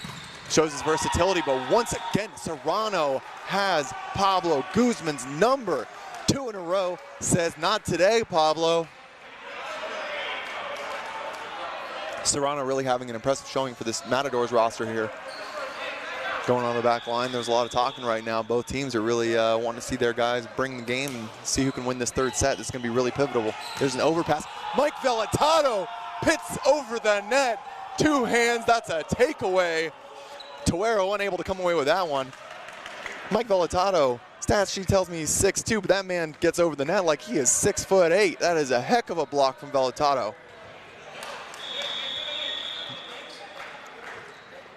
Voltato puts a float serve back, finds him short, breaks Encarnacion, and we're seeing something very similar happen with Encarnacion from the last play when Tuero high IQ play. Charles Belvin, he's able to use Jair Santiago on the left side with a tip. Like I was saying, Tuero was really nails for a couple games there, and Serrano's been passing great, but all of a sudden we're seeing the Blaze now targeting Serrano, they're targeting Encarnacion, and now it's really starting to go downhill for him. But we see a huge move by the libero to make sure that Encarnacion is able to get that, and he comes back and does what he does best, hits that Bic and swings into number 14 using Jonathan Rodriguez. Ball goes wide, point for Matadors. Smart set selection there by Serrano. He knows where his guys are, and he finds a way to get them involved at all times. Float serve goes in, handled well by Blaze. Their in-system goes to the backside. Pablo Guzman swings deep, finds a way to use Tuero. Tuero unable to handle that heat, but that's a smart set there by Mike Vellatado. And he was brought on early to this Blaze team. Definitely a well-versed Southern California guy, well-known out there, but he is a very high IQ and emotionally stable player. Cynthia Buggs relies on him heavily to be able to anchor that team, keep them all dialed in, and make sure their offense is working. Great deep serve from Pablo keeps Tuero out of the back of the court. Huge deep swing, ball goes long. Encarnacion unable to keep that ball in. That's a great looking swing though. As a coach, you're happy when your outsides are taking that kind of a swing from an out-of-system set. That's a great set by the libero, number 11. Molero, he's able to keep that ball looking good, but that's a great serve from number 7, Pablo, on the back line. Pablo Guzman back once again.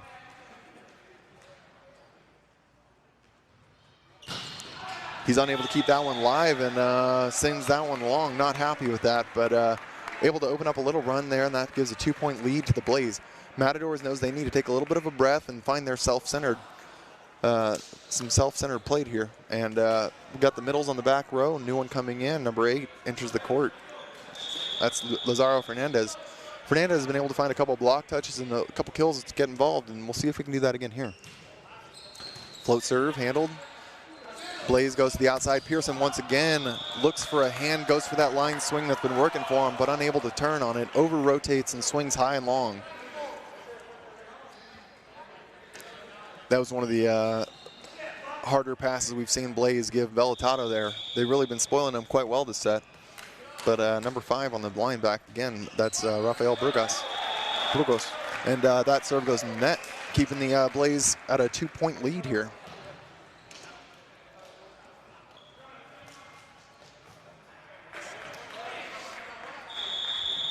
Number 14, Jonathan Rodriguez, is getting ready to serve.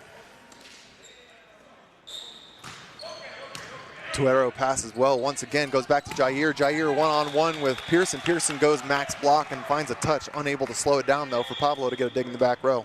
Now we're seeing that that all too familiar double sub coming back in.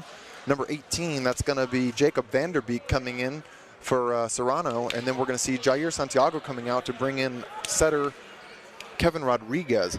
Now, something interesting, because of some of the trouble Encarnacion was having in the back row there, we saw number 11 and number 4, their libero, Molero and Tuero, go to a 2-man serve receive. Going to see if they're going to try cover up Encarnacion or if that was just a one-time thing. There's a float that comes out. Good pass by Pablo. Big swing by Faulkner, but no one is deep. That's a huge stop by Vanderbeek. Great sub by Coach Bastida, and great help on the left side. The job of the right side blocker there is if they're able to help when that middle goes to a gap route or the 3 route, whenever that comes in his zone, he wants to throw a hand in there to help, and there it pays off for Vanderbeek.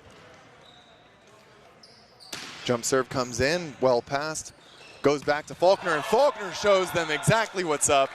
He can play that game too. Lazaro Fernandez through the net lets Faulkner know that was a good swing. It was a great touch in the back row, but Molero was unable to quite bring that up. And now Belvin on the back line to go for a serve here. Like I said last time, he needs to keep this controlled. If he's attacking seams, they're going to find some success and go on a little run for Blaze. There it is, down the line, overpass, easy pass for Pearson. Vellatado goes up, swings, doesn't find the connection he wants. Ball's out of system. That's over, but not called. That's a back row attack, but did not get mentioned. Apologies, he was not yet back row. That was still front row, but that's going to work well for the Matadors there. Mike Vellatado looking for something that was not available to him. Probably had a better option going with Greg Faulkner. Float goes for number 2. Short, too short, in the net. Encarnacion is struggling. We've seen 2 matches now where he comes out on fire carrying this team for 2 games, and as the match proceeds, he starts to fall off a little bit and struggle to find his way through.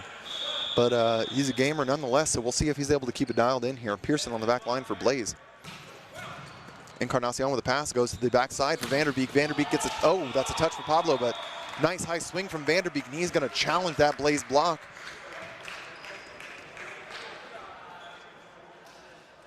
That's going to put Lazaro Fernandez on the back line.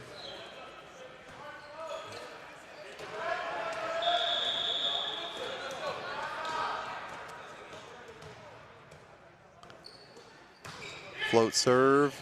Great pass, goes to the backside. D-ball of Charles Belvin through the tape, dug by the Matadors. They find a swing, a set out to Vanderbeek. Vanderbeek goes for an off speed, gets picked up. Velatado goes to the outside. Pablo gets the swing. Encarnacion picks it up. Short picks up by Libero. Swing by Faulkner. Faulkner is shut down. That is what the Matadors needed to do with their blocking adjustments there. And that change with number 5, Rafael Burgos, is definitely paying off for them right now. He's finding a way to slow down Greg Faulkner just a little bit. You're never going to shut him down, but the more you can stop him, get a couple plays, extend rallies, that's what they need. Matadors playing phenomenal defense right now. Pearson with a good pass. Set goes to the outside. Pablo Guzman swings. That's a net. That's not called. Oh, there it is. Okay. Yeah, number 18 with a large net seems to be denying it. It's a good call by the refs there. Yeah, he even turns around and says, oh, yep, that was me. But you got to play the point. If you can get it, extend that rally, absolutely. Appreciate the guy playing the game. Tied up here, 17. Greg Faulkner with a jump serve on the back line. Goes up through the tape, hits Tuero in the shoulder. Vanderbeek with a bump set outside.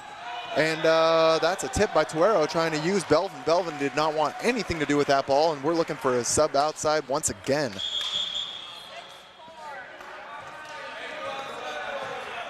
If I'm not mistaken, that's going to be Tuero's finished in this game either on sub count or based on usage. I'm not too sure what the sub rules are right now. I'll try to figure that out, but we've got number 6 back into the match. That's Diego Bustos, and that's going to put Greg Faulkner jump serving on the back line once again, and that was not a jump serve. That was a jump float that did not stop going. Thank goodness there was a bleacher back there.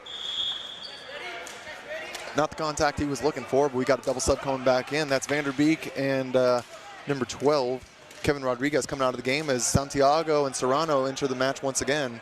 That's going to put Serrano and his big arm on the back line, serving.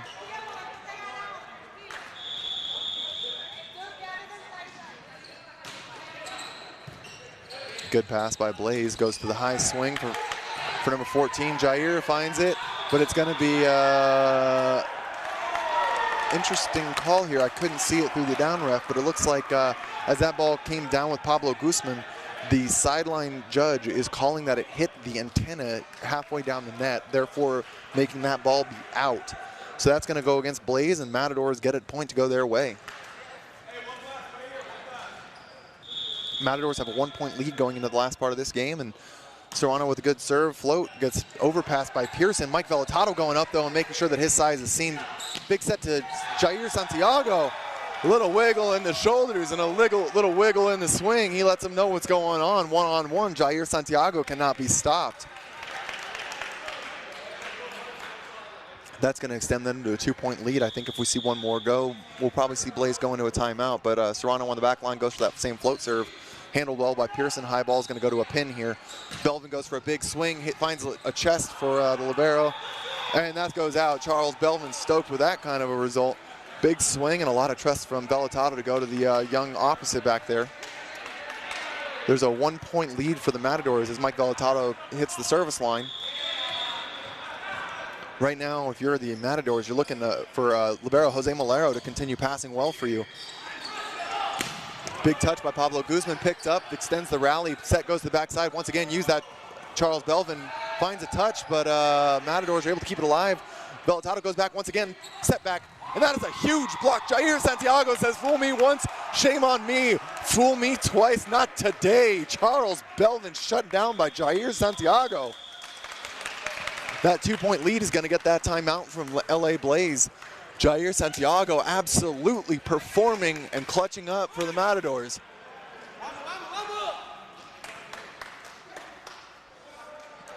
Belvin's been producing, and so Blaze was looking for a lot of trust there to keep going back to him. Couldn't quite find that, and took away that low seam that he's been going to. So that's a big takeaway there, especially in the one-on-one there. But it's a good read, especially with Jair as their right side. That's where he's going to find himself, making that blocking move to the left for that one rotation. So very, very heads-up play by Santiago, and good to see that kind of a move happen. Now the burden of pressure is definitely on Blaze. You want to see them make some small adjustments, see if they can find one pass, and they're probably going to try to find their middle and reestablish that here. Based on who they've got in this lineup, if I'm not mistaken, Pearson's front row. However, if it is Pablo Guzman, a good pass I expected to go out to him.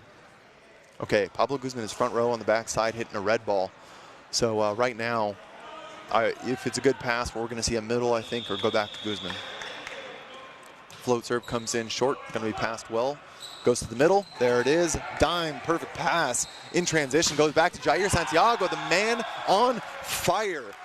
Thuds his chest and lets everyone know, show me you can stop me, because right now I'm not seeing it. Blaze has got their back against the wall. 3 points to go for the Matadors.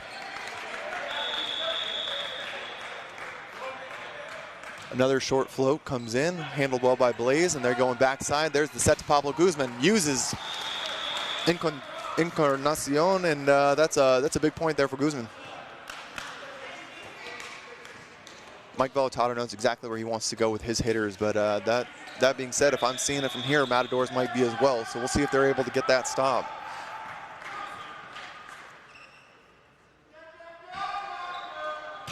Big swing, handled well by Encarnacion. Goes backside once again. Jair gets a touch block. Pearson finds one off the block. Velotado goes to the backside, finds the bit. Guzman tries to dump the ball, but it gets picked up by Velotado. Ball gets sent over by Guzman. Good pickup by Matadors. Ball goes inside. Encarnacion goes for the big swing, and that is a no way from Jonathan Rodriguez. The double block of Jonathan Rodriguez and Charles Belvin says return to sender, first class mail. That is straight down.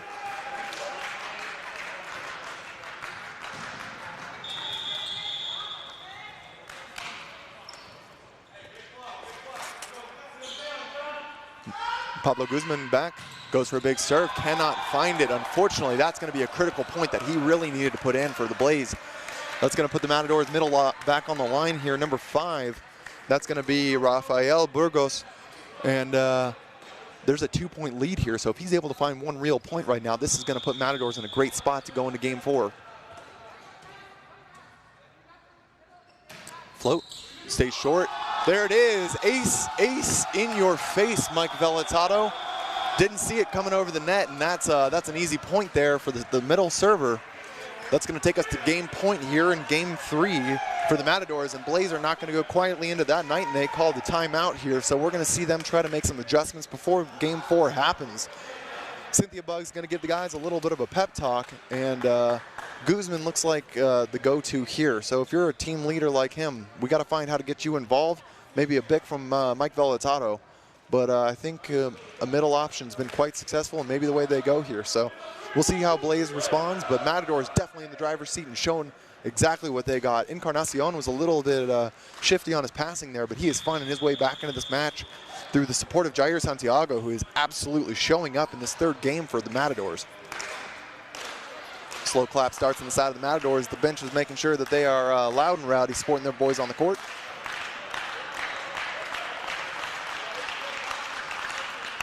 I would love to see a serve to the outside Andrew Pearson right now, get the front row outside out of system, but we'll see where he goes. Instead, it goes right to the libero. No whistle happens, so up ref says, sir, take that back and try it again.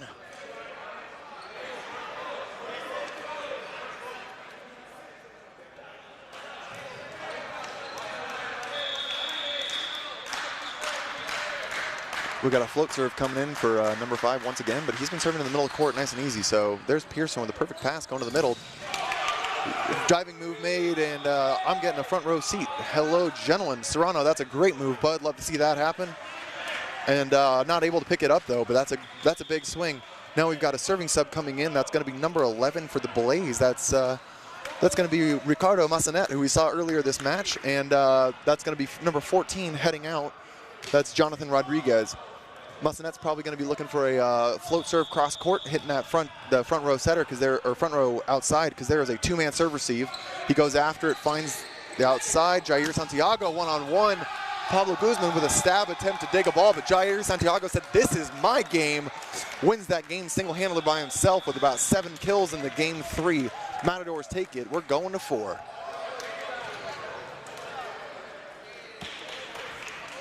That's a huge swing, and right now, if you're the Blaze, you got to make some adjustments and figure out how you're going to slow down Jair Santiago, because they do not seem to have an answer. Front row, back row, everything in between. The man is a blocking machine and getting kills left and right. Love to see that when a player turns on, but definitely having some instability in their passing game. So the fact that he is being able to bail them out so consistently is impressive. Also worth noting, Jose Malero is absolutely taking control of the back row defense for the Matadors. There is nothing falling down. He is making one-handed passes like it's cake. The guy is all over the court. If you're Blaze right now, we'll see if they're going to make any adjustments.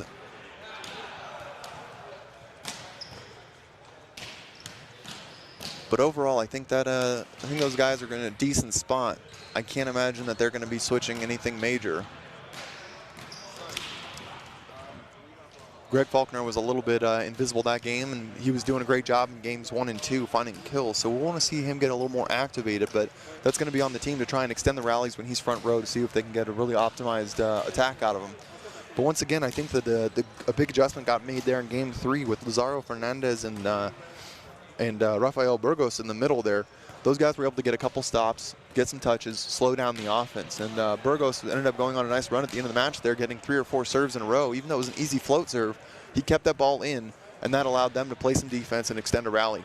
Definitely an important thing here, and men's volleyball tends to be plagued by missed serves. So when you got a player that sees that and takes advantage of that opportunity, that's a big thing you like to see as a coach.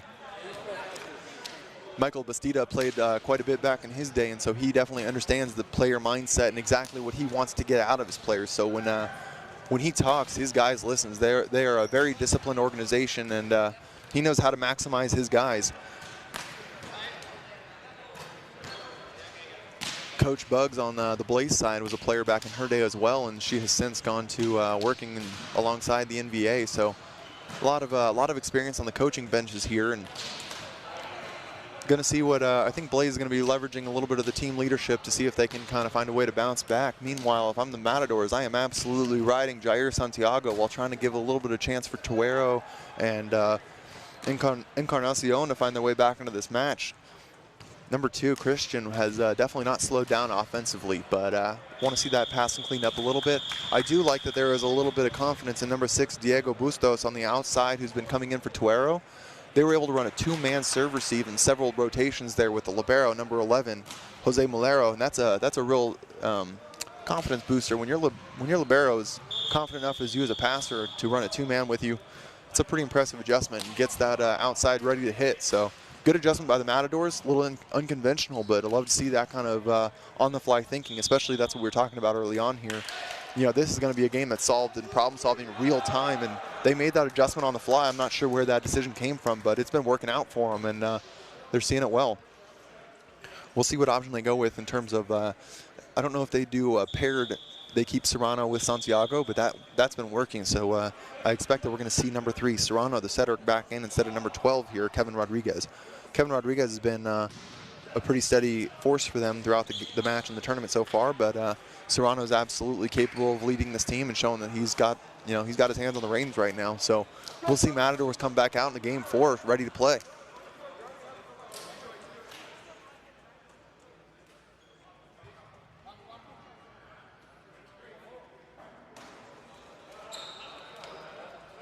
Matadors are going to go ahead and hold that roster that they had, and they're putting their trust still in Diego Bustos on the outside. They're not going back to Tuero for now, but I know the coach is telling him, stay warm. Hey, we might need you here coming in quick, so be ready. No adjust. Oh, the Blaze has actually made an adjustment on the libero there. They're going to be going ahead and bringing in number 11, Ricardo Massanet. Ricardo Massanet is a definite defensive phenomenon and very steady in the serve receive. So we'll see if he's able to maybe change up the look of the team and do something for him. Mike Vellatado with the serve down the line. Set goes to the middle. That's a good touch by number 14 in the middle, and Jair was unable to get a kick dig there for it, but ball falls, and that's a kill for Jonathan Rodriguez. Once again, if you're LA Blaze, your way to the win is to establish your middle. There it is from Mike Vellatado to start this game. Overpass coming back, dump, Massanet picks it up, easy, Velatado goes back to the outside, that's Pablo Guzman, goes for that play, Velatado pulls it out from underneath the net, Massanet sets it out to Guzman, Guzman rolls shots over the top, huge dig from the number 11, number 3 goes to the outside, big touch block, number 11 once again all over the place, Libero is playing out of his mind, that's number 6, sets the ball over, Massanet goes to the outside, Belvin takes a big swing, ball goes long. If you have not been looking, Jose Mulero is an absolute phenom in the back row for the Matadors. Cannot say it enough. This guy is all over the place. And I think I missed something. I think a touch was called. That's going to put Mike Velatado on the back line once again. But Jose Mulero is absolutely lights out on this defense. Keep an eye on him. Encarnacion goes to the backside with Jair. Jair tries to take a chop, but that's not the swing you want to see when a guy's that hot. Take a rip. He tries to control it into the backside of the court, unable to find that back line. Ball goes long. Velatado opens up the match with a 3-0 run. We got a little insight here during that timeout. Olivia, what do you got for us? Thanks, Nick. For the Blaze, they said in order to push this thing to 5, they talked about being aggressive and communicating. They talked about a situation they've given up 3 points for balls that fell between people. They just weren't communicating enough. That's what they're going to really be working on here. And on the Matador side, they're pleased with how aggressive they were and how consistent they were to close out that last set. And we can continue to see them try and shade Encarnacion in that serve receive. Absolutely. It makes a lot of sense. And honestly, right now we're seeing Mike Velatado's hitting his serves. And that's the advantage at a high level of a guy that can hit a good float serve. He knows what his target is. He is going straight down the line, wants to make that front row outside pass. And right now we're seeing them struggle to do so. So it's working out well for Blaze. That last swing when Olivia was giving us the rundown, we saw a failed attempt on the outside there. Belvin setting up a good block and unable to get through the net. But right now, I wouldn't be surprised if we see a good pass, if we see Serrano try out the middle and go for Rafael Burgos right now. Answer back in the middle. Goes backside, Jair Santiago with a big swing, and that's the swing you want to see. Jair should not be placing roll shots right now. The way he's swinging, we want to see a big swing go into that deep corner, and he gets a great high hands touch. Big kill for the Matadors. Stopping that run from Velatado was very important, stopping that 4-0 lead. Serrano in the back row now with the hybrid serve.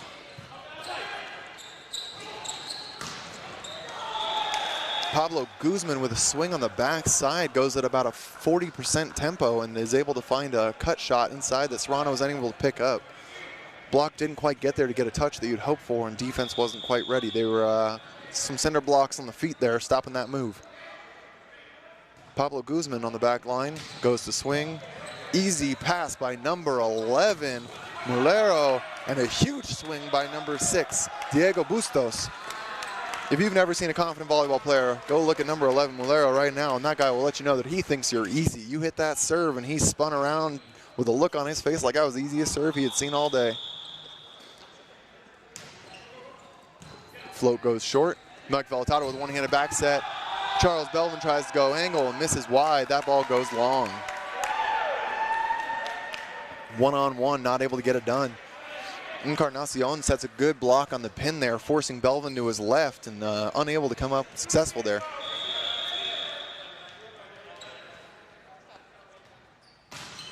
Easy roll shot into the corner, but it goes deep, which forces Pearson a little off the net.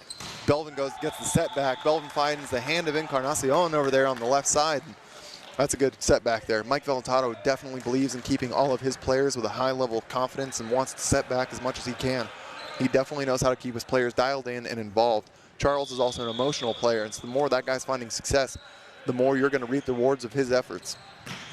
Big serve from Jonathan Rodriguez that does not go in. Misses way long. New middle in for the Matadors. Like I said, these guys are really having a lot more success slowing down Faulkner, so we'll see if Greg's able to get anything past him right now, but definitely having a lot of success for Lazaro Fernandez, slowing the big middle down. Set goes to the backside. Charles gets a 50-50 ball, hits it hard, and that ball goes long, tooled out the back of the court. You have to absolutely unload on a ball for that to happen. Encarnacion unable to get over the net. That was going to go either straight down or way out, and luckily for Belvin, there was the latter.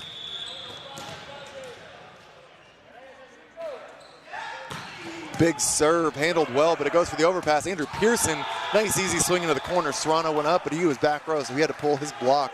That left Pearson with a wide open swing. Huge play from Belvin. Belvin is absolutely showing up for Blaze right now. Once again, as I said earlier, we want to see a controlled second swing. When he's hitting that ball at 80%, they're getting overpasses 3 out of 4 times. So he really wants to get that controlled swing right now. There it is. Chops it short, change up. High ball goes to the outside. Encarnacion gets a big swing. Belvin with a touch, unable to keep it live. That's a great swing down the line from Encarnacion. Love to see that. Jair Santiago heading back to the back line, and he is going to go ahead and go after his jump serve.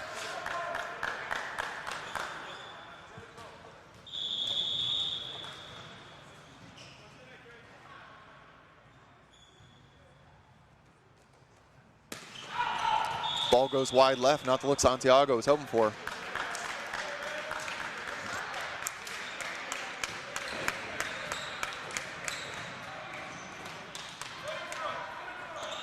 It's going to put Andrew Pearson on the back line. Pearson's had a pretty explosive game so far, finding ways to just keep balls alive in a variety of situations. It's a good pass from the Matadors. Going back to Jair. Jair's finding a deep swing dug up by Pearson. Mike Vellatado goes offset, but that is not the ball that Vellatado was looking for. Gets the double call. Blaze not sure that should have been called, but looks like a good call by the up ref. Had some rotation on that ball. Vellatado not able to get it stopped in his move there. Encarnacion heads to the back line. Both teams with front row setters right now, so tight balls might go to dumps. Serrano definitely has shown that he is more than capable of taking a big swing at that tight set. Pearson passes well, going backside to Charles Belvin in the back row. Didn't find it. No touch, point for the Matadors. Blaze has a 2-point lead. They want to find that right now.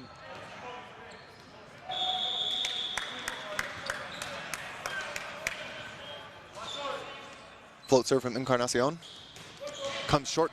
Greg Faulkner helps it out, but that goes overpass, thrown over the net by number 6. Mike Vellatado goes out to Greg Faulkner. Faulkner throws a tip. Jair Santiago with the dig. Libero sets it outside. Number 2, Encarnacion with a big swing, dug by Libero. Faulkner gets a touch block. Mike Vellatado with one-handed set to the outside, thrown down the line by Pablo, dug by Santiago. Jair. Encarnacion with a big run from Serrano. What a rally. Matadors show that they are not giving up easy. Find a way to win, and Encarnacion, the ever-prevalent pro, finds a way to get the point for the Matadors. Jair with the great dig there, and possibly the only dig he's going to have all tournament with an arm stick out like that.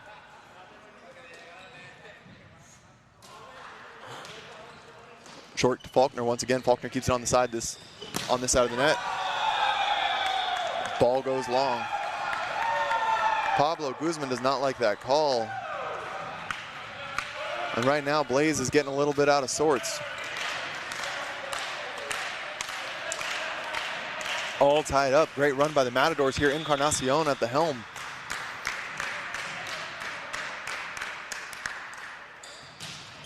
Big jump serve. Pass ball by Pearson goes to the outside. Guzman goes for a big swing, covered by Vellatado, tracked down by Belvin, finds a free ball, coming live over from Blaze. Good pass from the Matadors, goes to the outs. Oh, Encarnacion, the big dig by the Liberos for Blaze, chopped over by Guzman. Set goes to the backside from Serrano. Jair gets a touch off of Greg Faulkner, one man up, and that's a big swing from Santiago. Santiago is absolutely showing that he is still unstoppable, and Encarnacion finding ways to get involved in every single play. Very, very impressive play here. And the big change that we were seeing over on the side of Libero with Massanet for the Blaze is proving to be successful. He is definitely finding more digs right now for the team, but you know, they're not quite finding a way to convert. So it's putting some pressure on Blaze to find a way to score right now because they're not having luck. Pablo Guzman, for the first time this match, is getting slowed down a little bit and seems a bit flustered right now. Matador is putting a lot of pressure where they should be, and it's going to go well for them if they can keep that up.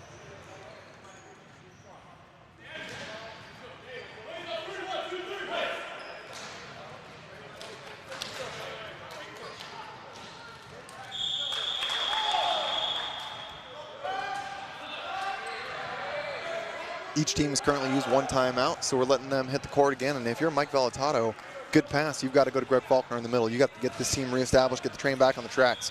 Bailout pass, probably just going to see it go outside, but he's got some options with Charles Belvin in the back row on that D-ball, so make sure to keep an eye on that.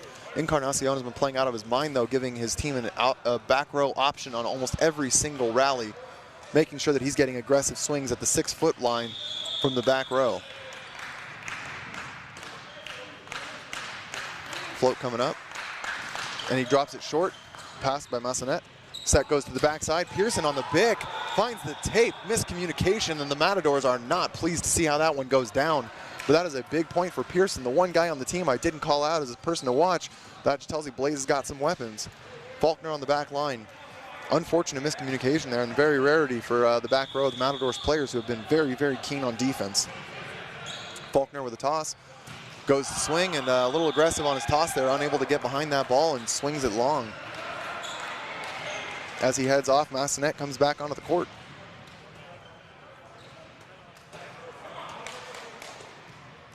That's going to bring number 8, Fernandez, Lazaro Fernandez, to the line for the Matadors. He's been hitting a short float, and we'll see if he has any luck. Goes a little bit deeper this time. Pearson with an okay pass, but Vellatado has to make an all-star move. Pablo Guzman with a good read there. Serrano shoves his middle out of the way and forces number 6 to find it. And some miscommunication, but the Blaze players are unsure as to, look like one of the Matadors ran it under the net there. But Serrano absolutely shoving his middle out of the way. He said, I am the sitter, that is my second touch. Finds his way to get the hands on the ball there, and kept alive on the outside, and a heads-up play by Diego Bustos. Good float serve, handled well. Mike Vellatado up early. Another one-handed dig in the back row, but Jair unable to keep that alive. Serrano with a huge heads-up play on a quick turn on the net after his blocking move. And that's unfortunate. It looked like Jair Santiago pulled that right out of the lap of Lazaro Fernandez. Mike Vellatado heads to the back line right now. Got a 1-point gap. He's going to try and close up on this serving run. Good pass. Goes to Encarnacion once again. And really right now what we're seeing is Diego Bustos has provided a ton of support for this Matadors team in his serve receive. He has absolutely anchored this team down, made sure that they're able to pass some balls, and that's able to unlock Encarnacion quite a bit. No matter if he's front row or back row, he's still being able to produce kills for this Matadors offense. Short float, Pablo Guzman finds the pass. Vellatado goes to the middle. That's a big swing out of the middle for number 14, Jonathan Rodriguez. Kill. It's going to put Pablo Guzman up back on the service line.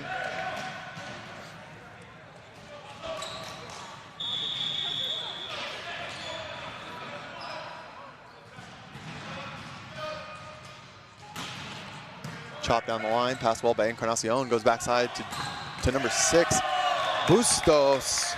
Diego Bustos is showing up for this team that has been plagued by issues trying to find the right outside hitter, and right now he is absolutely showing up. Serve receive, finding that he can get a chisel on the right side there and put a point away for the Matadors, extending their lead to 2.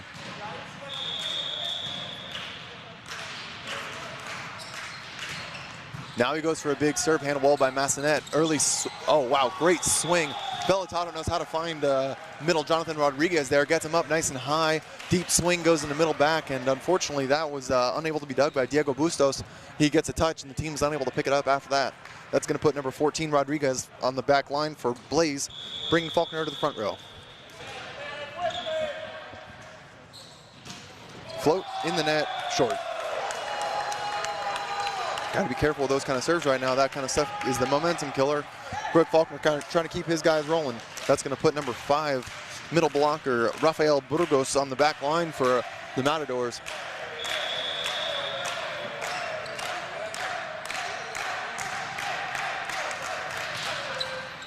Serve goes short, Pablo handles it. One-handed set by Mike Vellatado to Greg Faulkner, and there's not a dang thing you can do about that. With that kind of a connection, Mike Vellatado dishing up the hot stuff for Greg Faulkner to pick it up and slam it down.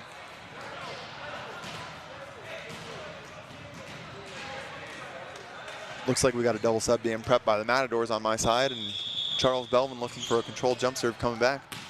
Good chop down the line, takes out 2 outsides with 1 ball. That's got to go all the way back to Santa Jair. There's a big touch that's being called in the form of a touch and a net.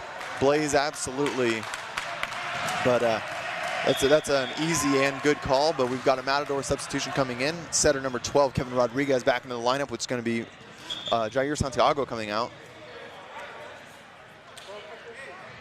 That's going to leave Serrano hitting front row with Rodriguez having hands back row.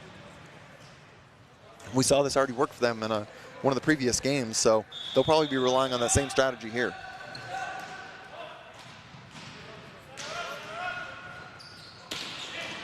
Big serve, pass well by Pearson. Sets goes to the middle. Greg Faulkner finds a tip over the middle, not able to be picked up, called down.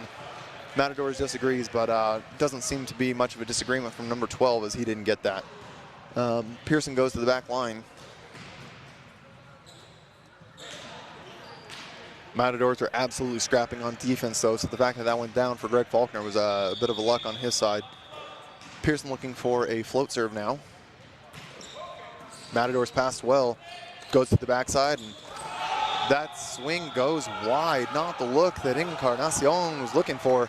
But once again, I've got to preach. Diego Bustos absolutely anchoring down this Matadors squad in the serve receive. If you're Blaze, I don't know how you avoid him. They're basically passing in a two-man serve receive, so you've either got to hit a short ball or a sideline. And Pearson tries to go long to make something happen, but unable to do so. This is really a huge, huge testament to the passing abilities of number 11, Jose Mulero, and then also Diego Bustos to go to a two-man serve receive.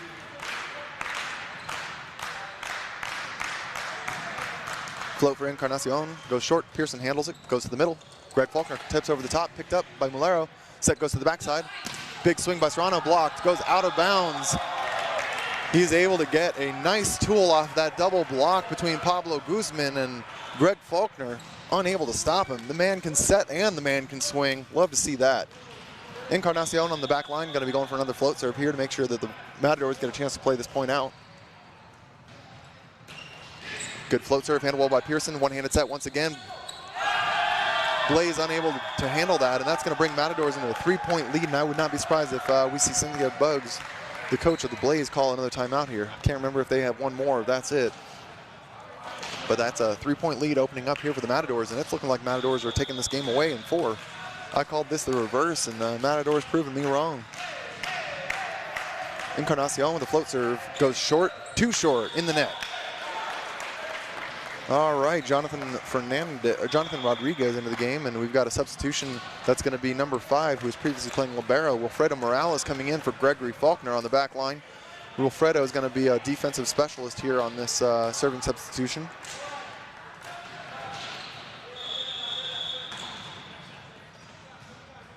Goes for the jump serve. Hits a good one deep. Encarnacion passes perfect ball. And then goes to the middle. Fernandez able to pick it up. Velatado goes to the outside. And Guzman does a chop over his shoulder. Goes to the outside. Number 6, Bustos, unable to control that ball. Matador's a little unassuming on the pickup there in the middle of the net by Jonathan Rodriguez, who got a good one-handed touch, but Blaze able to pull that point together, and that closes the lead to a 1-point gap with Wilfredo on the back line. Good chop once again. That's a contact, and it hit someone? Ball was in, okay. Timeout forced from the Matadors. And we're seeing the Matadors get a little disheveled here as Blaze finds a way. That's a great serving substitution from Wilfredo. Goes from libero position, comes in as a serving sub, and is able to find 2 great points. Matadors are definitely going to be having to figure out a way that they're going to be back into this match right now. I wouldn't be surprised if we find Jair Santiago finding his way back into the court to give them a D-ball option.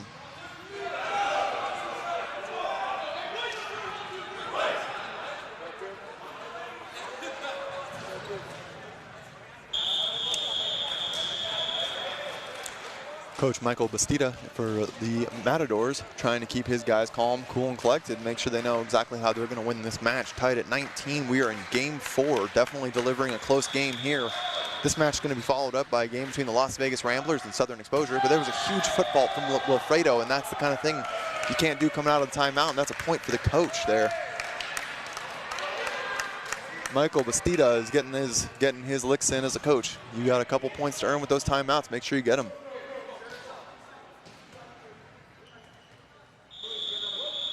Lazaro Fernandez on the back line.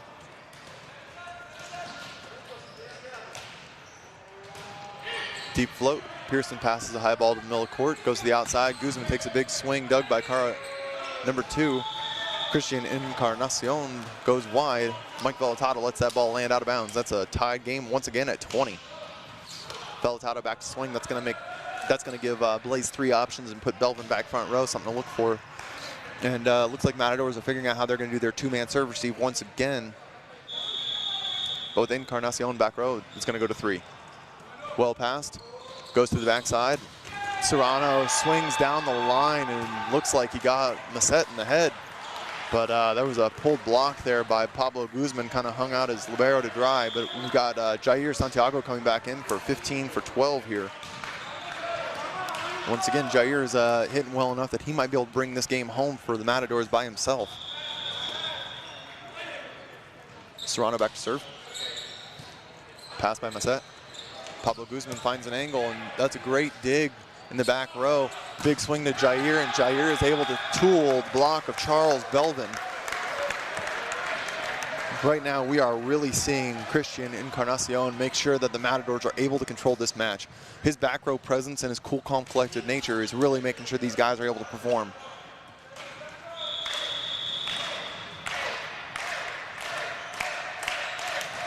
Float serve coming out. Handled by Massette, goes to the backside. Pablo Guzman takes a swing, but covered by the middles from Ontario.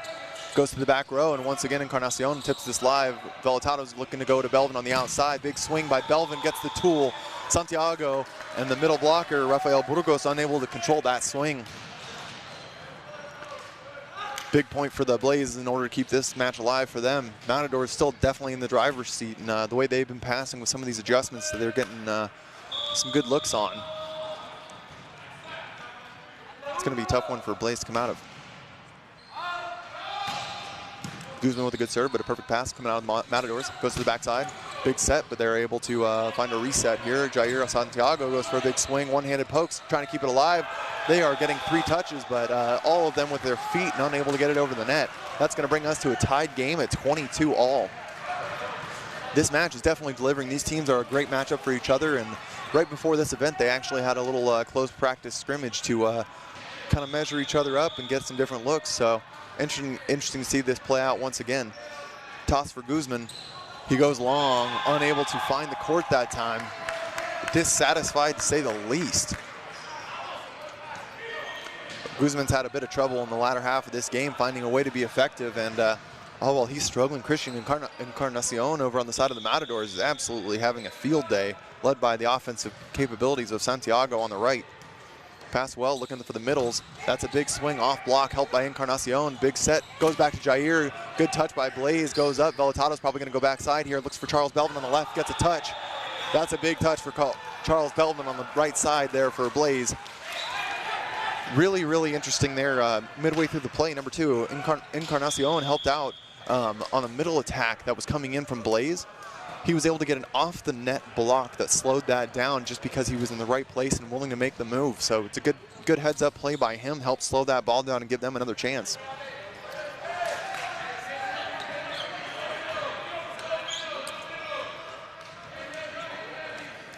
Jonathan Rodriguez back to serve now. Last time he was on the service line, he missed the serve long. And doing it once again with a jump float.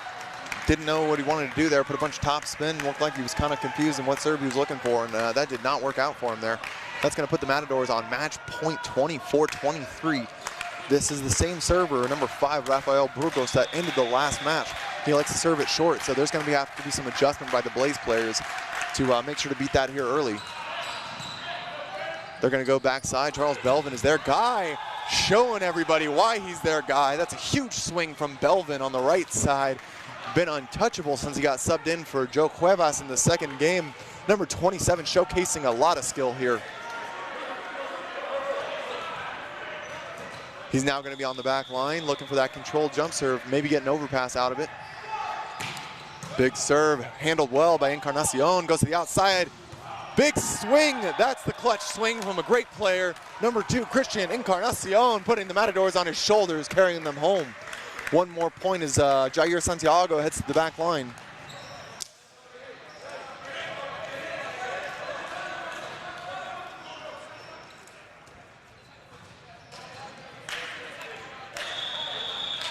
Jair goes back for match point right now.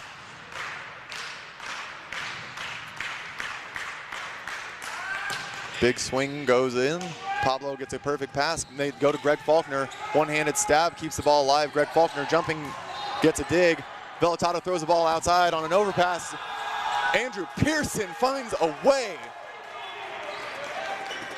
That was quite the point. I can't talk that fast, but there was a couple dumps there. Greg Faulkner caught a dump while he was in the midair, caught it with his platform. Mike Vellatado was able to scrap it out, and Matadors were putting a lot of pressure on the net there. Blaze was able to stave that battle off and find Andrew Pearson on the outside, who hit that back line with a big swing, tying that score 25-all. Float serve coming out of Pearson now. Great pass, putting them all the way in system, but a little confused, no touch. Blaze battles on. Pablo gets a swing, great dig, stepping in. Overhand goes back up. Greg Faulkner finds a swing, and that puts them into the deep corner. Diego Bustos with several amazing touches in that rally, unable to bring that home though. Greg Faulkner still proves to be the go-to hitter for the LA Blaze. Mike Vellatado knows how he's going to score his points, and Greg Faulkner is that answer. Pearson going in for game point now, looking to take this game to 5 with a float serve. Well passed, goes to the outside of Encarnacion, dug by Pablo Guzman, but that ball goes wide. Encarnacion just once again showing he is unrelenting and unwilling to lose. Encarnacion heads to the back line as the match is tied up here, 26-all. We're going into extra innings here, folks. Good float serve shanked by Pearson. Charles Belvin throws a nice setup from the sidelines.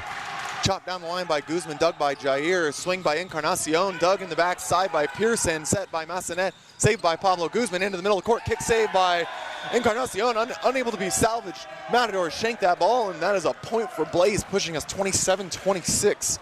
Blaze ready to take this game into game 5.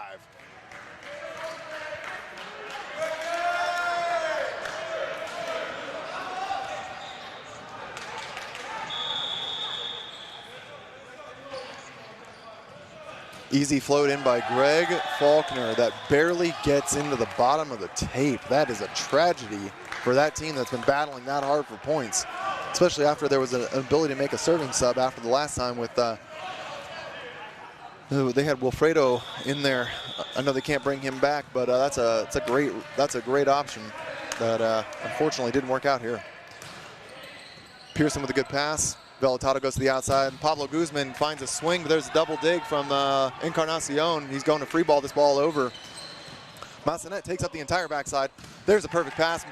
Vellatado goes to the middle, dug up by the Matadors. Jair goes for the backside. Block doesn't get over the net, and Jair Santiago shows that he too can play this game.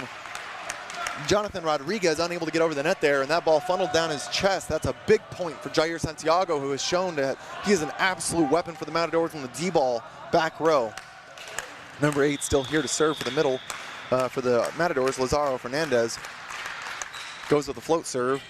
Pearson handles it well. Vellatado goes all the way to the outside. Pablo Guzman tips over the top, lifted up by Jair. Goes out, Massanet lets it go. That's a good touch ball, but unable to bring that up for the Matadors. We're now tied up once again, or that is a tied up once again for 28-28.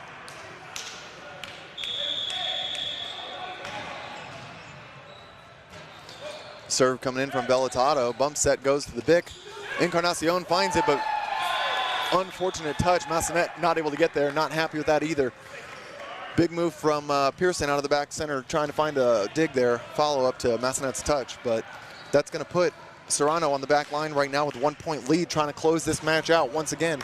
We've seen a lot of high-level battling to try and close this match out, neither team being able to do so. But a lot of consistent servicey right now is definitely something to overcome for the Matadors. Pearson with a great pass. Vellatado tight, goes one-handed back set. Guzman unable to handle that. And just like that, folks, Matadors takes this in 4. What a win. Definitely a couple guys in the Matadors that were refusing to lose, with Jair Santiago and number 2 Christian Encarnacion.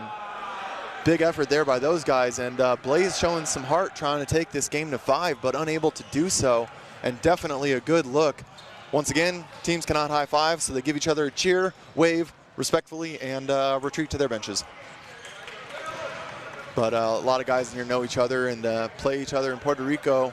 A lot of old friendships, and guys are definitely exchanging their friendliness here.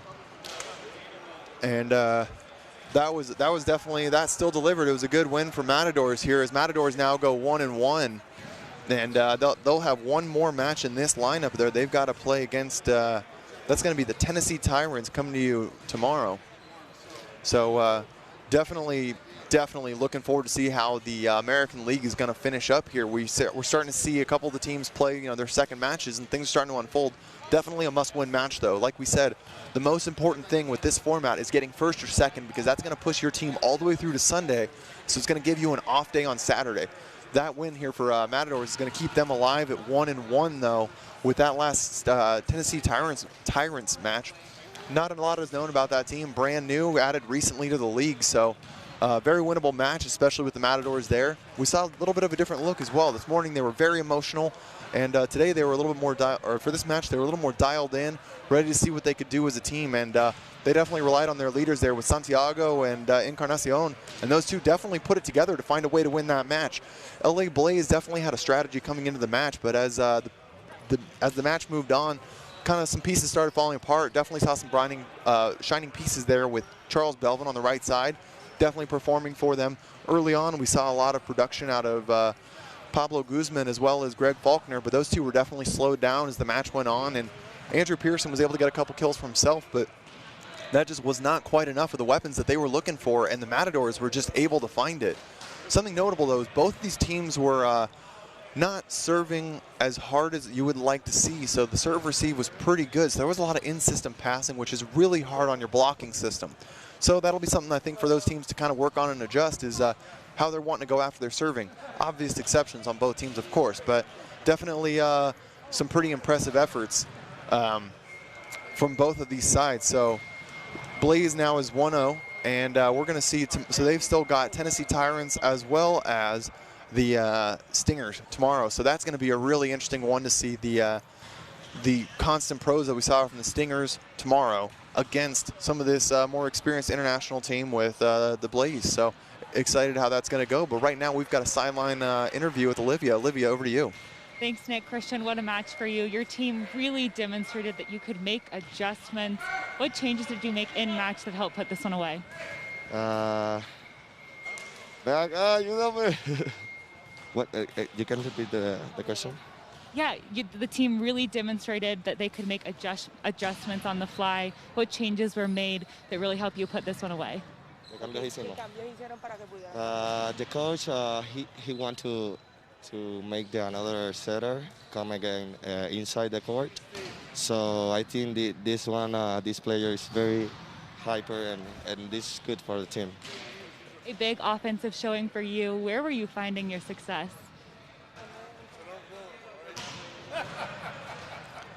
In the pipe, really.